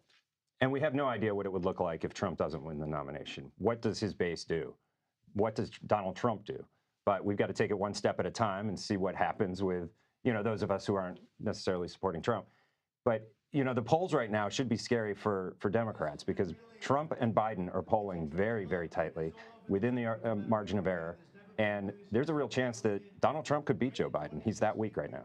Joe Biden is that weak. Yes. What? Address that, Ashley. What? I don't know why the president would ever be weak compared to the former president, who again is about to surrender to authorities tomorrow. I might be trapped in the matrix. I have no idea, what's going on here. But the reality is like there's no way Joe Biden is weak compared to Donald Trump. There's still a lot of unknowns about Donald Trump. It's still in terms of how voters will process the accumulation of all these indictments and trials, et cetera, over time. So there's still a lot of questions. There's still a lot of time left. I don't anticipate that he will end up in a Ashley, let's talk some basic blocking and tackling. Sure. How satisfied are you or not with where things are with the Biden-Harris re-election campaign in terms of ground game, state party directors, the fundamentals, the door knocks, the digital outreach, et cetera? It seems to me that it's not quite there yet. And in my experience with re-election campaigns, it's built up a little bit more by now. Well, here's the reality is Democrats are incredibly strong at the ground game. That's our superpower, is the ground game. So I anticipate that'll be fine.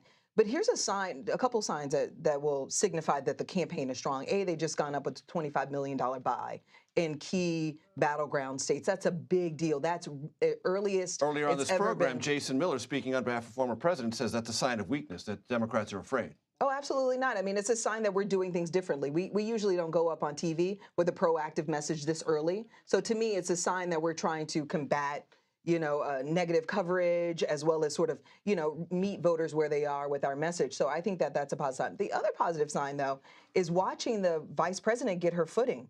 She's now taking, being more aggressive and taking more risks. That's going to yield great return for the president. Ashley Etienne, Kevin Sheridan, thank you very much for your time. Always good to see you. All right. That does it for today. We thank you for watching. Here's something you probably already knew. You're streaming CBS News.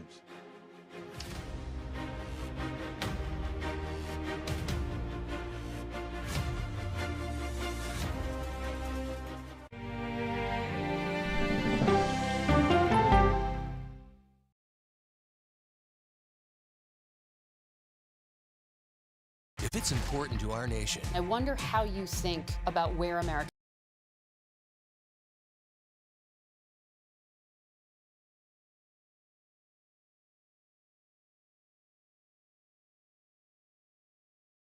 lives better. They can help us with medical discoveries, scientific discoveries, doing better agriculture, having cures for things like Alzheimer's. It's also going to really transform the way we work. The uplifting potential of artificial intelligence is limitless. It gives you a friend, somebody to chat with 24/7 that is non-judgmental. He makes me feel loved and desired. And so are its downfalls. The problem with all this AI is that it's unpredictable and uncontrollable. The choices we make now will have lasting effects for decades, maybe even centuries. The ChatGPT revolution, now streaming on the free CBS News app. I'm here. Firing your schools out. They're doing wellness checks when people are trapped inside their homes. How's the pay? A lot better. That's you and the Queen. That's beautiful.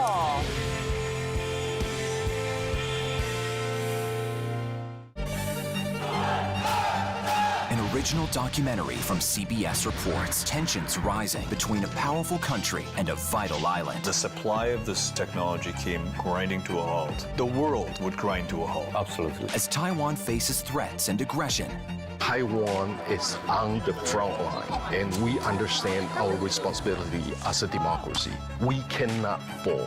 CBS News examines whether they can defend themselves.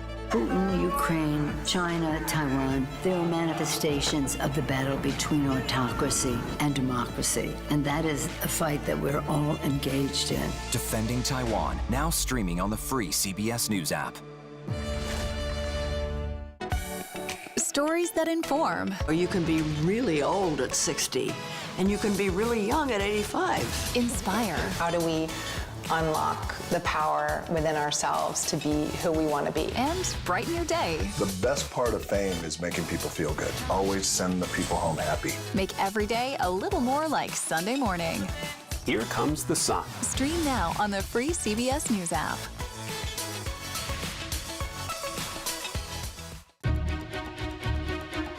Why aren't you holding yourself to that standard? It doesn't look like Congress is doing anything. What are the risks that they're looking at? I think I asked direct questions. I don't know that they're tough questions per se. I think there are a lot of tough issues that our country is facing. Does this mandate make sense? That's the role of Face the Nation, to focus on the issues at hand. That means a civil, contextualized conversation with perspective.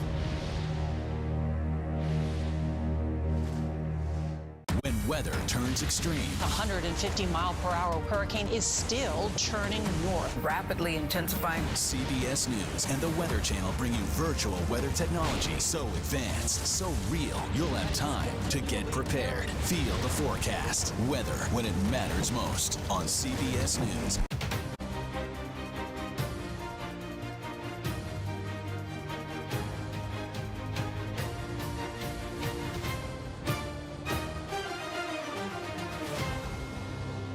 This is my chance to introduce myself to the country. We're going to talk about our vision for America. We'll focus on our message and worry about the other candidates another time. We're going to paint that picture of how we can improve the economy, energy, and national security. I'm going to focus my attention just as much on the future. Everybody has a responsibility to earn people's votes. I have no concerns. Whether he's there or not, I'll be just fine. You're going to have a serious policy discussion between the other candidates, and there's a lot of differences there. Hello, everyone. I'm Major Garrett in Washington. Welcome to America Decides. It is debate night in Milwaukee. 8 Republican presidential candidates are set to take the stage for the first time tonight. Now, this event could, and we emphasize could, provide a breakout moment for at least one of these hopefuls as they all try to attempt to wrestle the nomination away from the frontrunner, who will not be on stage. We all know who that is, former President Trump.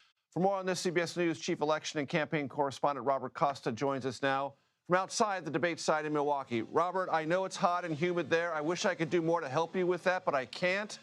Keeping with the weather theme, do we expect an elevated heat index on stage tonight? Major, you teed me up. I'll have to say, high heat, high expectations for all of these Republicans who are here, because Trump's not here. Without the former president's presence, it gives them an opening. I've been talking to candidates and campaigns all day, privately behind the scenes, and they say tonight could be a more limited audience because Trump is not on stage, but they believe it could be an opportunity for them in this sleepy summer where Trump's indictments dominate the news to get some traction, some interest, some momentum among their donors, among their supporters, to keep them in this race and get out of the single digits. And in those conversations, Robert, does it feel to you as if tonight looms largest for Ron DeSantis, the Florida governor, who is still in a reset phase of his campaign? I wouldn't put DeSantis above or behind any in terms of expectations. If you're former New Jersey Governor Chris Christie, known for being a maven on the debate stage, this is a moment for you to potentially shine, to show your prowess, to begin the comeback as he wants to in his political career. For Trump's former Vice President Mike Pence, it's an opportunity to maybe look Trump square in the face, at least through the camera, and talk about his conduct on January 6th, talk about his own conservatism. So yes, Florida Governor Ron DeSantis is someone who has been struggling for weeks to really establish himself as the Trump alternative in this race, and he has a target on his back tonight, politically speaking, because a lot of his rival campaigns, they see real vulnerability with DeSantis, and they're going to take him on. You know, I was just in Iowa last week, as you well know, Robert, and I saw some Iowa voters, Republicans, who were intrigued by Tim Scott. Do you think for those on the debate stage tonight who are investing heavily, as the Scott campaign is in Iowa, tonight also provides a unique opportunity to speak to those voters? Especially with Trump not here, it could be an opportunity for someone like Senator Scott or North Dakota Governor Doug Burgum to introduce themselves to the Republican electorate nationwide, to underscore biographical details that they find important.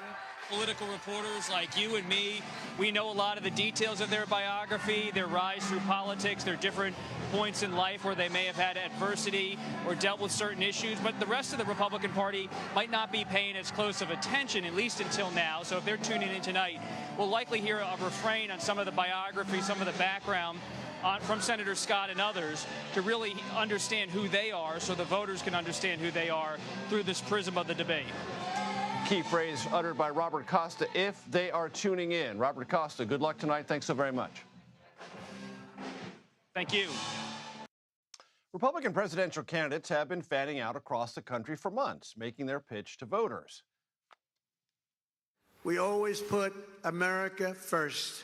In response, our enemies unleashed an army of rabid left-wing lawyers, corrupt Marxist prosecutors. These are dishonest people, bad people, deranged government agents and rogue intelligence officers to try and stop our movement. It is not going to be enough as Republicans to simply manage this decline a little bit better than the Democrats. And I'm running for president because we must reverse this nation's decline. We're skating on thin ice as a country. No doubt about it. We have to admit that. So I'm not going to show up and tell you it's morning in America, because it's not. I don't think the American dream is alive and well, but it is alive and on life support. With Donald Trump opting not to participate in the first 2024 Republican presidential primary debate, 8 others will take the stage, including Florida Governor Ron DeSantis. He's polling a distant second behind the former president ahead of this debate.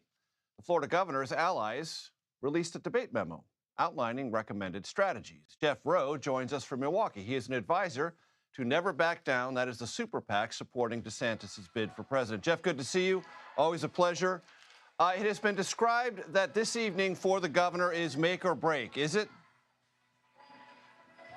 No, not at all. We're excited about tonight. We're excited for the governor to share his vision for America with the voters for the first time. You know, we've been in the preseason for a long time, and this is the kickoff. The Iowa State Fair's over, and here we go. So we're excited for the kickoff and to see the governor tonight on the stage. Do you expect that he will take most of the incoming, and then if he does, will you turn that around to say, see, he is the #1 rival to Trump? Well, he is. He's center stage for a reason. And, you know, I think the other candidates have a tough choice to make. I mean, they're going to get, you know, maybe 9-10 minutes. And are they really going to take that time to invite the governor to speak more? I think that's a pretty risky strategy if, in fact, they do that. But they're welcome to do that and wreck their own campaign if they're at 5% to give us, you know, a few more points. But that's their right to do so. But we're excited. And he has a great record to run on, and we're excited to share that with a 34.7 million American Republican voters that will participate. The Trump campaign mocks you for going through the 4th or 5th restart of this summer. Well, what's your response? Well, I guess we'll have as many restarts as they have indictments, I guess, is how that will go. But we're excited. We have a record to run on. We have accomplishments to run on, and we have a vision for America that the voters are responding to. And you could look no further than the last Des Moines Register poll to see how the distance between us and third place. It's clearly a two-person race, and that's how the voters are seeing it, and I think you'll see it tonight. If you're over the target, you take a lot of flack, and I think that's what we're going to see. Jeff, you know this. I know this. You're one of the few people who can say they ran a statewide campaign in 2016 that defeated then-candidate Donald Trump in Iowa when you were working with Ted Cruz. What do you see in Iowa now? What's your prediction about what DeSantis, if everything breaks right, will achieve in Iowa? Well, I think Iowa's a very tough state for the former president. It's a very good state for Governor DeSantis, and I just think, I think the field is ripe for us.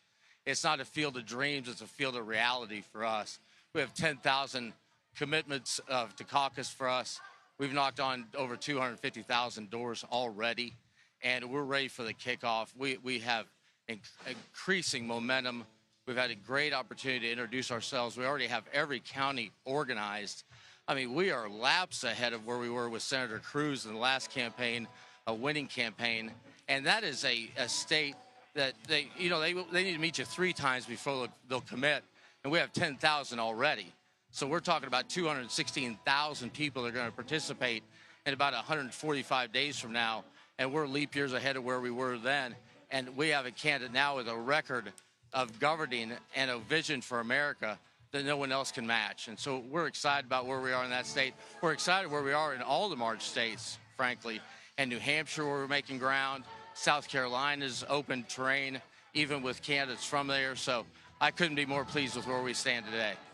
Go ahead and do it, Jeff. Predict that you're going to win Iowa. I'm not going to pull a Joe Namath for you, but I will tell you this. If I was the former president, I would not like to be at 42% in the first caucus state. The governor recently made, Jeff, a reference to listless vessels within the Republican Party. How many of them are there, and where should I go look for them? To what? I'm sorry, I missed that. You made a reference to what? Listless vessels. I'll let him speak to that directly. I won't get in his way. Well, the reference, and of course, the Trump campaign jumped on it, saying you were essentially accusing those of the Trump movement of being mindless sort of robots following him. Is that what the governor meant? Yeah, I'll let him speak to that. What we see, though, is there's 37% of the Republican electorate that appreciates the president, and they're sticking with him right now. There's 37% that like the president but want a new choice. And there's 25% that aren't going to vote for him at all. And so we're consolidating that second 37%.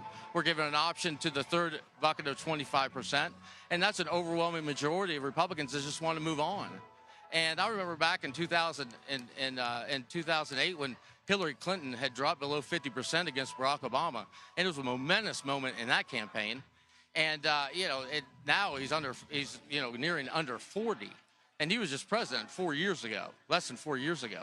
So, this is a new Republican Party. They are looking for the future, not the past. And we present that vision for them, and they're responding. Jeff Rowe, joining us from Milwaukee outside the debate headquarters. We thank you. Thank you, Major. Next, Trump senior advisor Jason Miller joins us to discuss the former president's 2024 bid and the Republican field. You are streaming America Decides.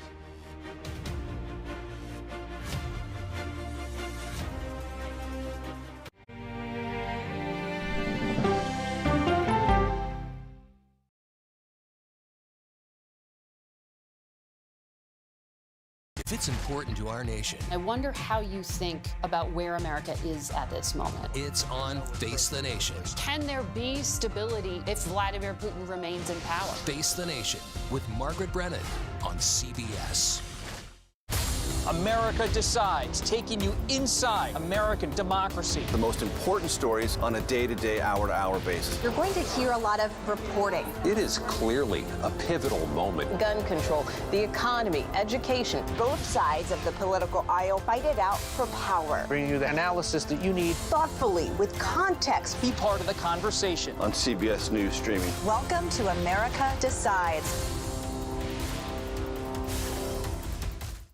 An original documentary from CBS reports. I always tell people that Twitter would not be Twitter without Black Twitter. It's just us being in fellowship with each other. And it becomes a conversation you don't want to be left out of. People really started to recognize the power of activism on Twitter. Based on that one tweet, the hashtag #OscarsSoWhite was trending around the world. If anything has really powered Black Twitter, it's been humor. If your food ain't right, oh, we're going to tell you about that, too. We tend to create change, create culture and cool. That's how movements happen on Black Twitter and go beyond more than that. Black Twitter, the Twitterverse that changed a generation. Now streaming on the free CBS News app. When weather turns extreme, The threat of severe weather and dangerous tornadoes is expected to last. CBS News and the Weather Channel bring you virtual weather technology so advanced, so real. Let's bring in our partners at the Weather Channel. Now 6 feet of water, imagine that. Cars that can act like battering rams. These hyper-realistic simulations show you what the weather will look and feel like before it happens. Feel the forecast, streaming on CBS News. An original documentary from CBS reports. The carnage in our nation's schools has become painfully repetitive. Not one more child! School shootings have parents fighting mad. I promised my daughter I was going to fight. It's going to keep on happening. And teachers taking lessons in how to fight back. This is an exercise. We approach it as it's you or them. It shouldn't have to be your teacher's job to protect your life. But will the battle over gun control People are afraid that they're going to lose their gun rights altogether. be the hardest lesson of all? The exercise, you're having to shoot at an adult. Are you prepared to have to kill one of your students? Guns in the Classroom, now streaming on the free CBS News app. She's the most successful alpine skier, male or female, ever, and a worldwide inspiration. We need a lot of women doing sports really, really well. The story of Michaela Schifrin's game-changing reign at the top of the slopes when we go person to person. It's just awfully good that someone with the temperament of Donald Trump is not in charge of the law in our country. Because you'd be in jail. Welcome back to America Decides. That was one of the many debate one-liners from then-candidate Donald Trump in 2016, possibly more ironic then than he knows it would be now. You know, law, jail, all that sort of stuff. Of course, the former president maintains he's not going to be there tonight in Milwaukee, and he may not participate in any of the Republican debates. Jason Miller joins us now. He's a longtime Trump ally and currently serves as a senior advisor to the former president's 2024 re-election campaign. Jason, good to see you. I know it's loud there. I'll try to make my questions as loud and clear as possible so you can hear them. You know as well as anyone, Jason, that there is a certain fluidity in how President Trump deals with certain issues. So is it clear to you that he will not, under any condition, participate in any future RNC-sponsored debate, or just not this one? Well, great question. The president did put out on True Social that he won't be participating in the debates, plural, and I would hold that True Social posting to be the case until he changes his mind, until he decides that he might want to jump back in.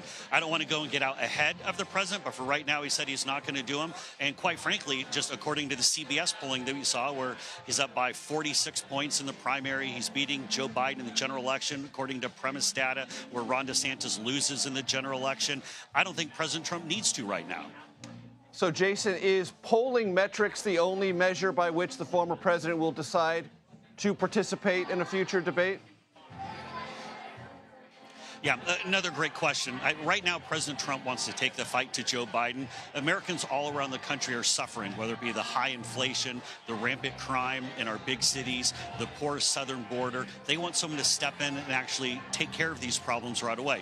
President Trump doesn't need 4 years or 8 years to figure out where the bathroom is. He can step in and address these issues right away. And so President Trump wants to talk about the issues, but look, you put him on stage with a bunch of folks who are at 0.5%, maybe 1%. I think Ada Hutchinson may even be in the negatives. I'm not sure how that's possible. But folks like that are just going to take pot shots.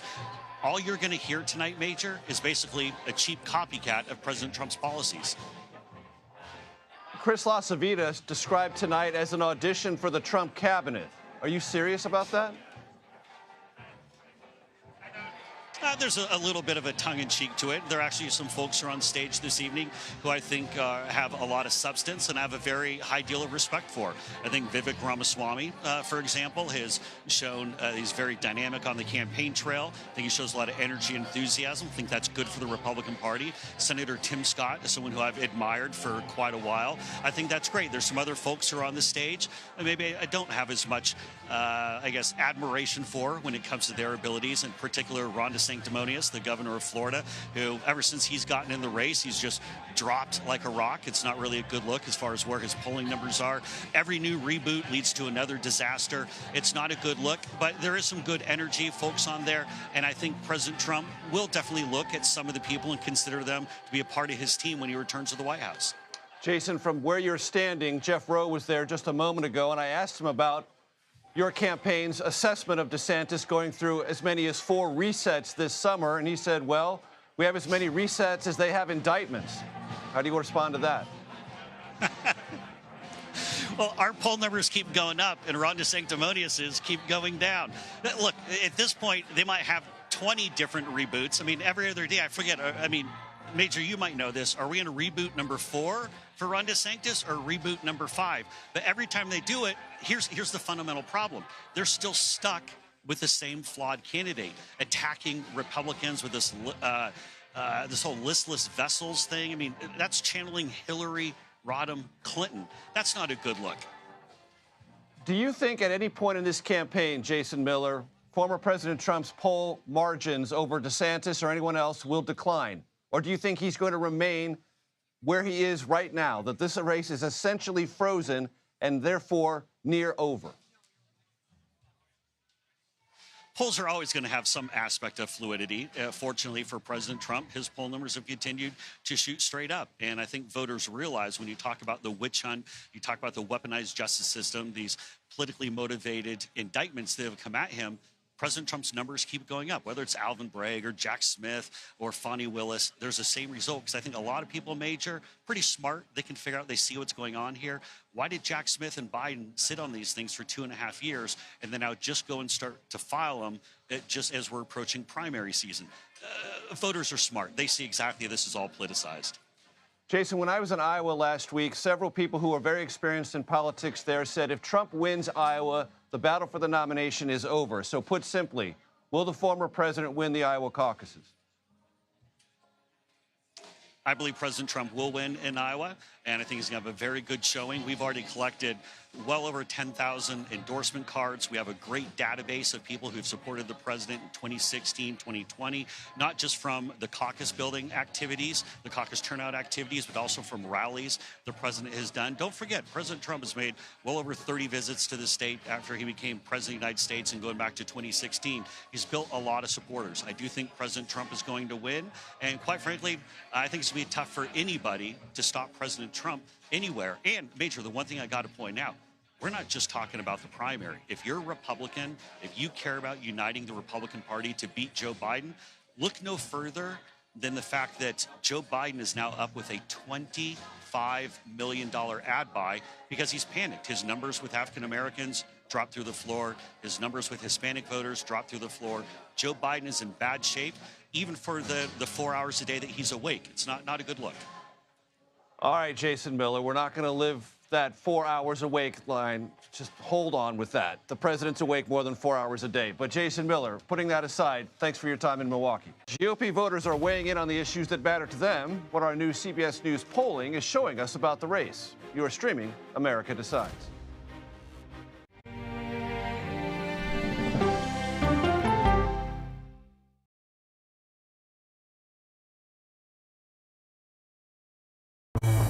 An original documentary from CBS Reports. Controversial Congressman George Santos. Why won't you answer our questions? How did he manage to get elected? Thank you very much, and God bless you, and God bless the USA. George Santos' campaign was a campaign of deceit, lies, fabrication. And who is he, really? I knew him as Anthony DeVolder from Queens. Really, who he is, he's a fraud. I compare him to the Tinder swindler. From people who know him, the truth, the facts, the lies. He would say that he was worth $100 million. It's an incredibly cynical episode in American politics, beyond satire. Had you ever seen anything like this? No, and I hope I never see it again. Campaign of Deceit, now streaming on the free CBS News app. She dazzled on the court and off the court as a businesswoman. Thank you for joining us on Person to Person. Tennis superstar and entrepreneur Serena Williams.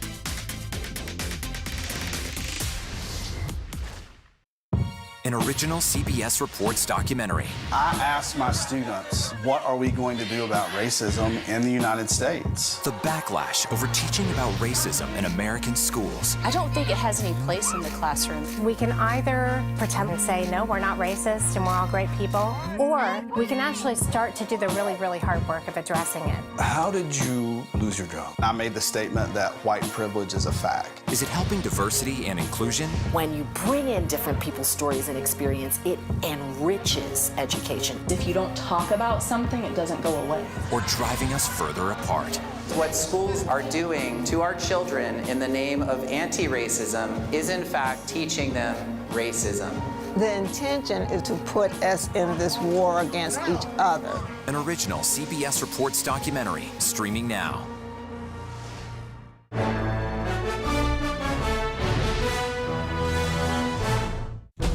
An original CBS Reports documentary. I was entitled to equal pay for equal work under the law. Does the Supreme Court's power need to be checked? 9 Supreme Court justices, 5 of them said no, she's not entitled. That's not right. Calls to fix the court tend to go along with the politics of the moment. Republican-appointed justices have all tended to go in one direction, with the Democratic-appointed justices tending to go in another. Even though it's only 9 justices, it takes 5 of them to make the law of the land. Does it have political impact? True. Political intent? Probably not true. If the American people don't trust the judgments of their court, that's a real problem for our democracy. An original CBS Reports documentary, streaming now. On our places, bright, shiny faces. When you wake up in the morning, we want to be your go-to team. I don't go to work in the morning. I go for coffee with my 2 good friends, and we talk about the world. Welcome back to America Decides. A new CBS News poll is telling us more about the issues Republican voters want the candidates to talk about tonight. 86% of likely Republican primary voters tell us it's very important for them to hear plans about lowering inflation. That's the top issue. Over 80% of respondents also want to hear about ways candidates intend to reduce violent crime and stop illegal immigration. For more on all of this, CBS News Executive Director of Elections and Surveys, Anthony Salvanto, joins us now. Anthony, always great to see you. As our poll also indicates, and was just cited by Jason Miller, former President Trump at the national level, far and away the front runner. Is there any room for this race to change and his great lead to shrink? You know, like you were noting out there at the Iowa Fair, Major, you really see 2 types of Trump voters within that large block of Trump supporters. And in fact, it's so large that you can define all these votes in terms of what people think of him. So look at this. If I split this up, 30% of the total primary electorate I would consider Trump and only Trump voters, which means specifically they're voting for him and they are not considering anybody else. This is the base of the base. Now, look, in a crowded field, that might be enough in a crowded primary. So that puts a floor under the former president. Then there's this other group, the 32%. We call them the incumbent advantage Trump voters. And they're voting for Trump, but for reasons that profile more like somebody would support an incumbent, which is to say they like his track record, they like him personally. But here's the catch. They are also considering at least one other candidate. So you turn to the debate tonight and you start to think, okay, this is the group. If anybody's going to peel off, if anybody's going to start to consider somebody else, this is the range in which that movement could take place, because they're already at least looking around, even though, yes, they are behind Trump right now, Major. So, Anthony, we talked about a couple of policy issues high on the agenda. Any others that you think, based on our survey, voters are eager in the Republican Party to hear about either in this debate or subsequent debates? Yeah, a couple of things. Let's go through them. First, support for aid to Ukraine. Look, a generation ago, you did see in comparable issues in polling, a very different Republican Party. Take a look at this. Whether or not they want a nominee to support more U.S. aid to Ukraine, it's under 50%, right? It's 42% to 58% opposed. The other one, let me go to the issue of abortion, because this is going to be so important come the fall. And I'm going to show you this because you've got a party where a majority of folks are opposed to abortion, but do you want the nominee to support a national abortion ban? Well, that's at 38%. And you've got this other third that say it doesn't matter. And what's interesting about that, Major, is this could be a mix. It could be people who feel like they got what the party wanted, and now it's maybe off the table. It's gone back to the states. But this could also be people thinking strategically, as we know many are, hey, wait a second, maybe this isn't a strong issue for the party come next fall, and maybe they don't want to talk about it as much. Well, certainly election results in Kansas last year, a Wisconsin Supreme Court election, and a recent referendum in Ohio would give all those voters pause as to the national ramifications of a prolonged abortion debate. Anthony Salvanto, we thank you very much, as always. The RNC made it clear leading up to the debate tonight that they had hoped that all candidates would participate, including former President Trump. Well, I'm still holding out hope that President Trump will come. I think it's so important that the American people hear from all the candidates. Madison Gesiotto Gilbert joins us now. She is national spokesperson for the RNC. Madison, it's great to see you. Thank you for joining us. I hope I got all three of your names correct. Good to be with you. Okay. How big is it of a disappointment for the Republican National Committee that former President Trump, former president, standard bearer, front runner, isn't there tonight? Listen, I've known the president for a very long time. We would have loved to have had him on that stage tonight, and we hope he will consider joining us for future debates. But the show must go on, and we are very excited, and I know our viewers and people here on the ground are very energetic to hear from the 8 candidates that will be on the stage. I mean, when you talk about who's going to be tuning in tonight, it's not just those Republican primary voters, but we're going to have independents and Democrats who simply feel our country's on the wrong track, but they don't know who they're going to be voting for next November. This is their chance to hear that Republican vision that stands in stark contrast to what we've seen and felt under Joe Biden and his failed leadership for 2.5 years. Madison, as you know, there are at least 3 Republicans who are running for the nomination who will not be on the stage tonight. At least 2 of them have said that the RNC's interactions with them were arbitrary and hard to follow and confusing. Some have even threatened some sort of legal action. What can you tell our audience about how the RNC decided who would be on stage tonight, who wouldn't, and whether these potential legal challenges have any validity? Let me start out by saying that we have absolutely no motivation at the RNC to keep anybody off that stage. We want as many candidates that can possibly qualify as possible up there. When it came to the criteria for how people could get on the stage tonight, we set that out in very early June. It was not at all confusing. Everybody had a copy of it, and nothing has changed. So for anybody saying that they just became aware of it now, that's simply not true. Our polling criteria, our fundraising criteria, and our candidate Beat Biden pledge has been in place since June. People had until 48 hours before tonight to qualify. But just because they didn't qualify for tonight does not mean they won't qualify for our September debate or future debates. How would the RNC decide whether or not tonight's debate was a success? Is your principal metric for that, Madison, ratings on TV? I think the success in tonight is going to come from sharing that vision, from being able to have our candidates talk about what a Republican prosperous future looks like for this country, to hear their different diverse views on solutions for the economy, common sense solutions for what's going on in our schools. When we have only 30% of 8th graders right now that are reading proficient in our country, something has to change. People are worried about the safety in their cities and their communities. They're worried about the drugs that continue to pour over our southern border. So I think there'll be a whole host of issues that I'm guessing will be talked about. Again, we have no editorial control over the questions, but I'm sure the candidates will bring up these issues that matter to the American people that we're hearing time and time again on the ground from voters across the country. Spokeswoman for the Republican National Committee, Madison Jessiotto Gilbert, we thank you for your time. Thank you so much. Up next, the chair of the Democratic National Committee joins us to discuss how Democrats will try to push back on the Republican message on stage tonight. You are streaming America Decides.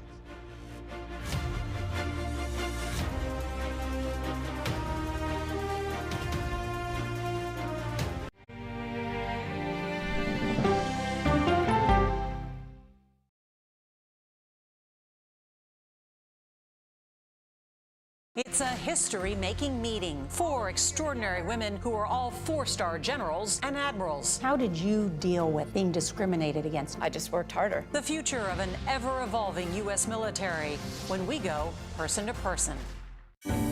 Stories start with the who, what, when, and where. CBS News has been following this story. Camilla, why is the government relying on these devices to track migrants? But it's why it's important to you that matters most. Doctor, why are federal health advisors focusing on this specific pill for contraception? And knowing what to ask is how you open the door to a deeper understanding. I'm John Dickerson. See you on Prime Time.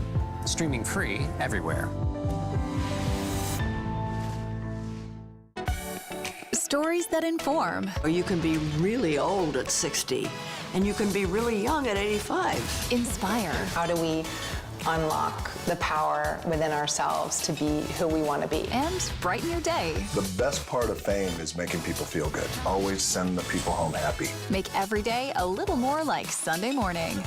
Here comes the sun. Stream now on the free CBS News app. An original documentary from CBS Reports. He started out as a fun-loving party boy, but the alcohol got the better of him. What I envisioned was him being in some sort of medical facility. I just thought, what a great candidate for them to learn about the results of alcoholism and what it does to a body. But his body was sold to the military, specifically used as a crash test dummy in the simulated Humvee explosion. I was devastated. I had the box. I don't know if they were his ashes or not. I just held it as tight as I could, and I just told him how sorry I was. Body Brokers, now streaming on the free CBS News app. Hey there, welcome to The Uplift. I look over at him and he's smiling. I'm going to remember that the rest of my life. It's really a miracle that he's with us today. The Uplift, stream now on the free CBS News app. America Decides, taking you inside American democracy. The most important stories on a day-to-day, hour-to-hour basis. You're going to hear a lot of reporting. It is clearly a pivotal moment. Gun control, the economy, education. Both sides of the political aisle fight it out for power. Bringing you the analysis that you need. Thoughtfully, with context. Be part of the conversation. On CBS News streaming. Welcome to America Decides, Monday through Thursday at 5 p.m. Eastern. After nearly 4 decades of March Madness, this sports broadcasting legend is stepping away from his role in covering the NCAA basketball tournament. Jim Nantz on his fondest memories and what's next when we go person to person. Welcome back to America Decides. The Democratic National Committee is, as you might expect, criticizing GOP candidates ahead of the debate in Milwaukee. DNC Chair Jamie Harrison said the event will host, quote, the most chaotic slate of presidential candidates in history. Jamie Harrison joins us now. Mr. Chairman, good to see you. What do you mean by the most chaotic slate in history? What do you mean by that? I mean, Major, that these folks are extreme on every measure, on every issue. You know, Joe Biden and Kamala Harris have been fighting for more rights and freedoms for the American people, not less. But you look at today's Republican Party.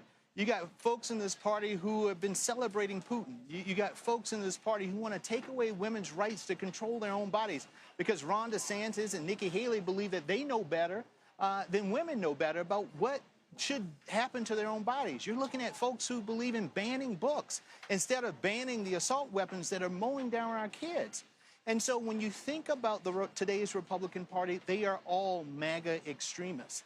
Doesn't matter if it's Donald Trump or any of the other ones that are going to be on the stage tonight. I've been sober for 11 and a half months. Today's 1 year. Knowing that it's possible. In my life, it's amazing. Our better days are behind us. And that is the difference in this election. Jamie Harrison, chair of the DNC. What does it mean to you that Trump isn't there? It really doesn't mean much to me. I mean, that's Ronna McDaniel's problem. In the end of the day, it doesn't matter if it's Donald Trump or any of them who end up with a nomination. We are going to focus on making our case to the American people.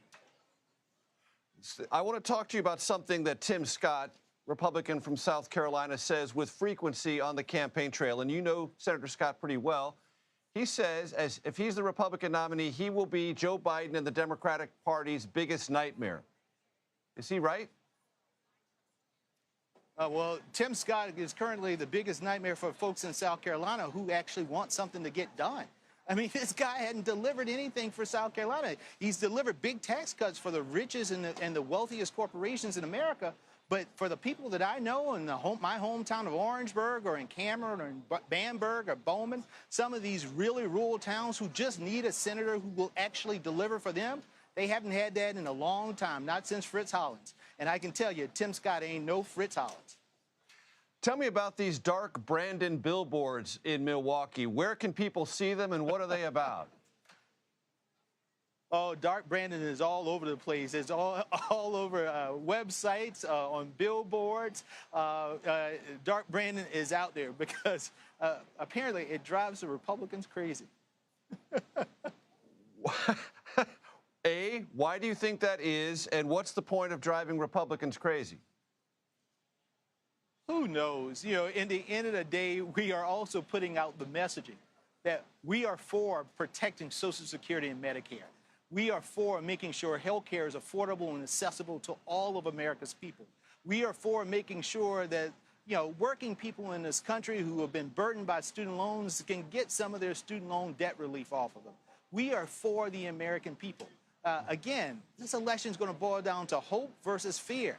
We believe in the American people. Republicans right now, they just want more power, and that's not what the American people want. Chairman Harrison, what does it say to you that during this summer of indictments, politically, it appears former President Trump is stronger than he was before the indictments began? I don't know, but I don't believe that he's stronger with independents. I don't believe he's stronger with Democrats. And at the end of the day, the coalition that elected the 80 million people who elected Joe Biden and Kamala Harris, a record. No other president in the history of this great nation have ever gotten 80 million votes. Well, we believe that coalition will come back together again and double down on hope once more and send Joe Biden and Kamala Harris back to the White House to finish the job.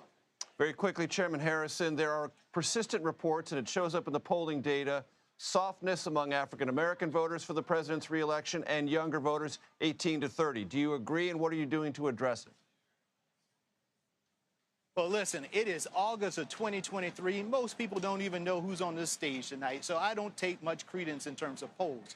Because in the end of the day, Joe Biden and Kamala Harris are going all across this country. Democrats are going across the country to talk about how this administration, which is probably one of the most successful since Lyndon Baines Johnson, has done so much to improve and put America back on track. We are going to make sure that that message gets out to the American people. And then the only poll that matters is November of 2024. And I believe we'll win that poll like we did in 2020. Democratic National Committee Chairman Jamie Harrison joining us from Milwaukee outside the Republican debate site. We thank you, sir. Thank you so much for having me. More defendants in the Georgia 2020 election interference case are turning themselves into authorities. The 19 defendants, including former President Trump, have until noon Friday to surrender themselves to the Fulton County Jail. The former president has said that he will turn himself in Thursday. CBS News congressional correspondent Nicole Killian joins us now. Nicole, it's been a busy day there. Catch us up on what has happened, what you have seen. Yeah, that's right. Well, we have seen more defendants turn themselves in today, 7 in all, in addition to the 2 from yesterday, which brings us to a total of 9. Of course, the most prominent being the former president's leading ally, Rudy Giuliani, who just was at the jail a short time ago. Take a listen to what he told some of us in the press corps after he was booked. This is an assault on our Constitution. Fannie Willis will go down in American history as having conducted one of the worst attacks on the American Constitution ever when this case is dismissed. She has violated people's First Amendment right to advocate the government, to petition the government for grievances, like an election they believe was poorly conducted or falsely conducted. People have a right to believe that in America. Biden and the Biden state doesn't have a right to tell you what the truth is. So as you can see, there was a pretty chaotic scene as the former mayor exited his vehicle and tried to talk to some of us in the press. After he made that statement, we did see him go to a bail bondsman. Of course, his bond was set at $150,000. I asked the former mayor who put up his bail. I also asked his attorneys who was paying for it. They did not comment, but some sources have indicated that the former mayor has been experiencing some legal troubles. He has been fundraising online also to kind of help with some of his funds.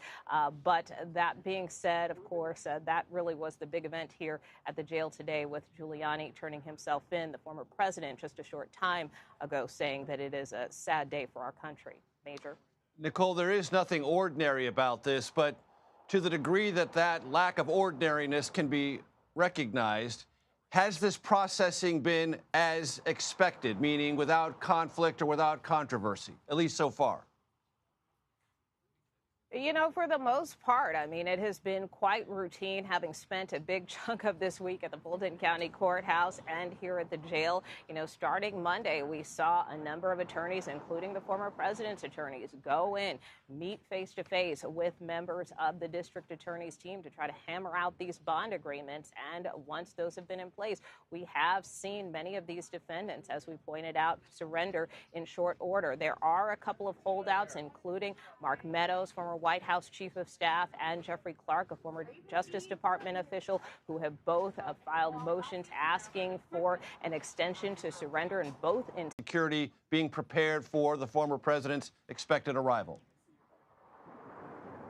Well, that is what we are expecting. Obviously, with any appearance by the former president, a lot of this is being coordinated in tandem with the Secret Service and local authorities here on the ground, from the Fulton County Sheriff's Office to the Atlanta Police. We do expect the former president to turn himself in at some point, either Thursday afternoon or Thursday evening, and he will likely go through the same process as everyone else, which could involve fingerprinting, which could involve the first mugshot we may see of the former president, as we have seen the Fulton County Sheriff's Office put out mugshots of all of these defendants thus far who have turned themselves in. So it really will be a pretty stunning moment, not just for the former president, but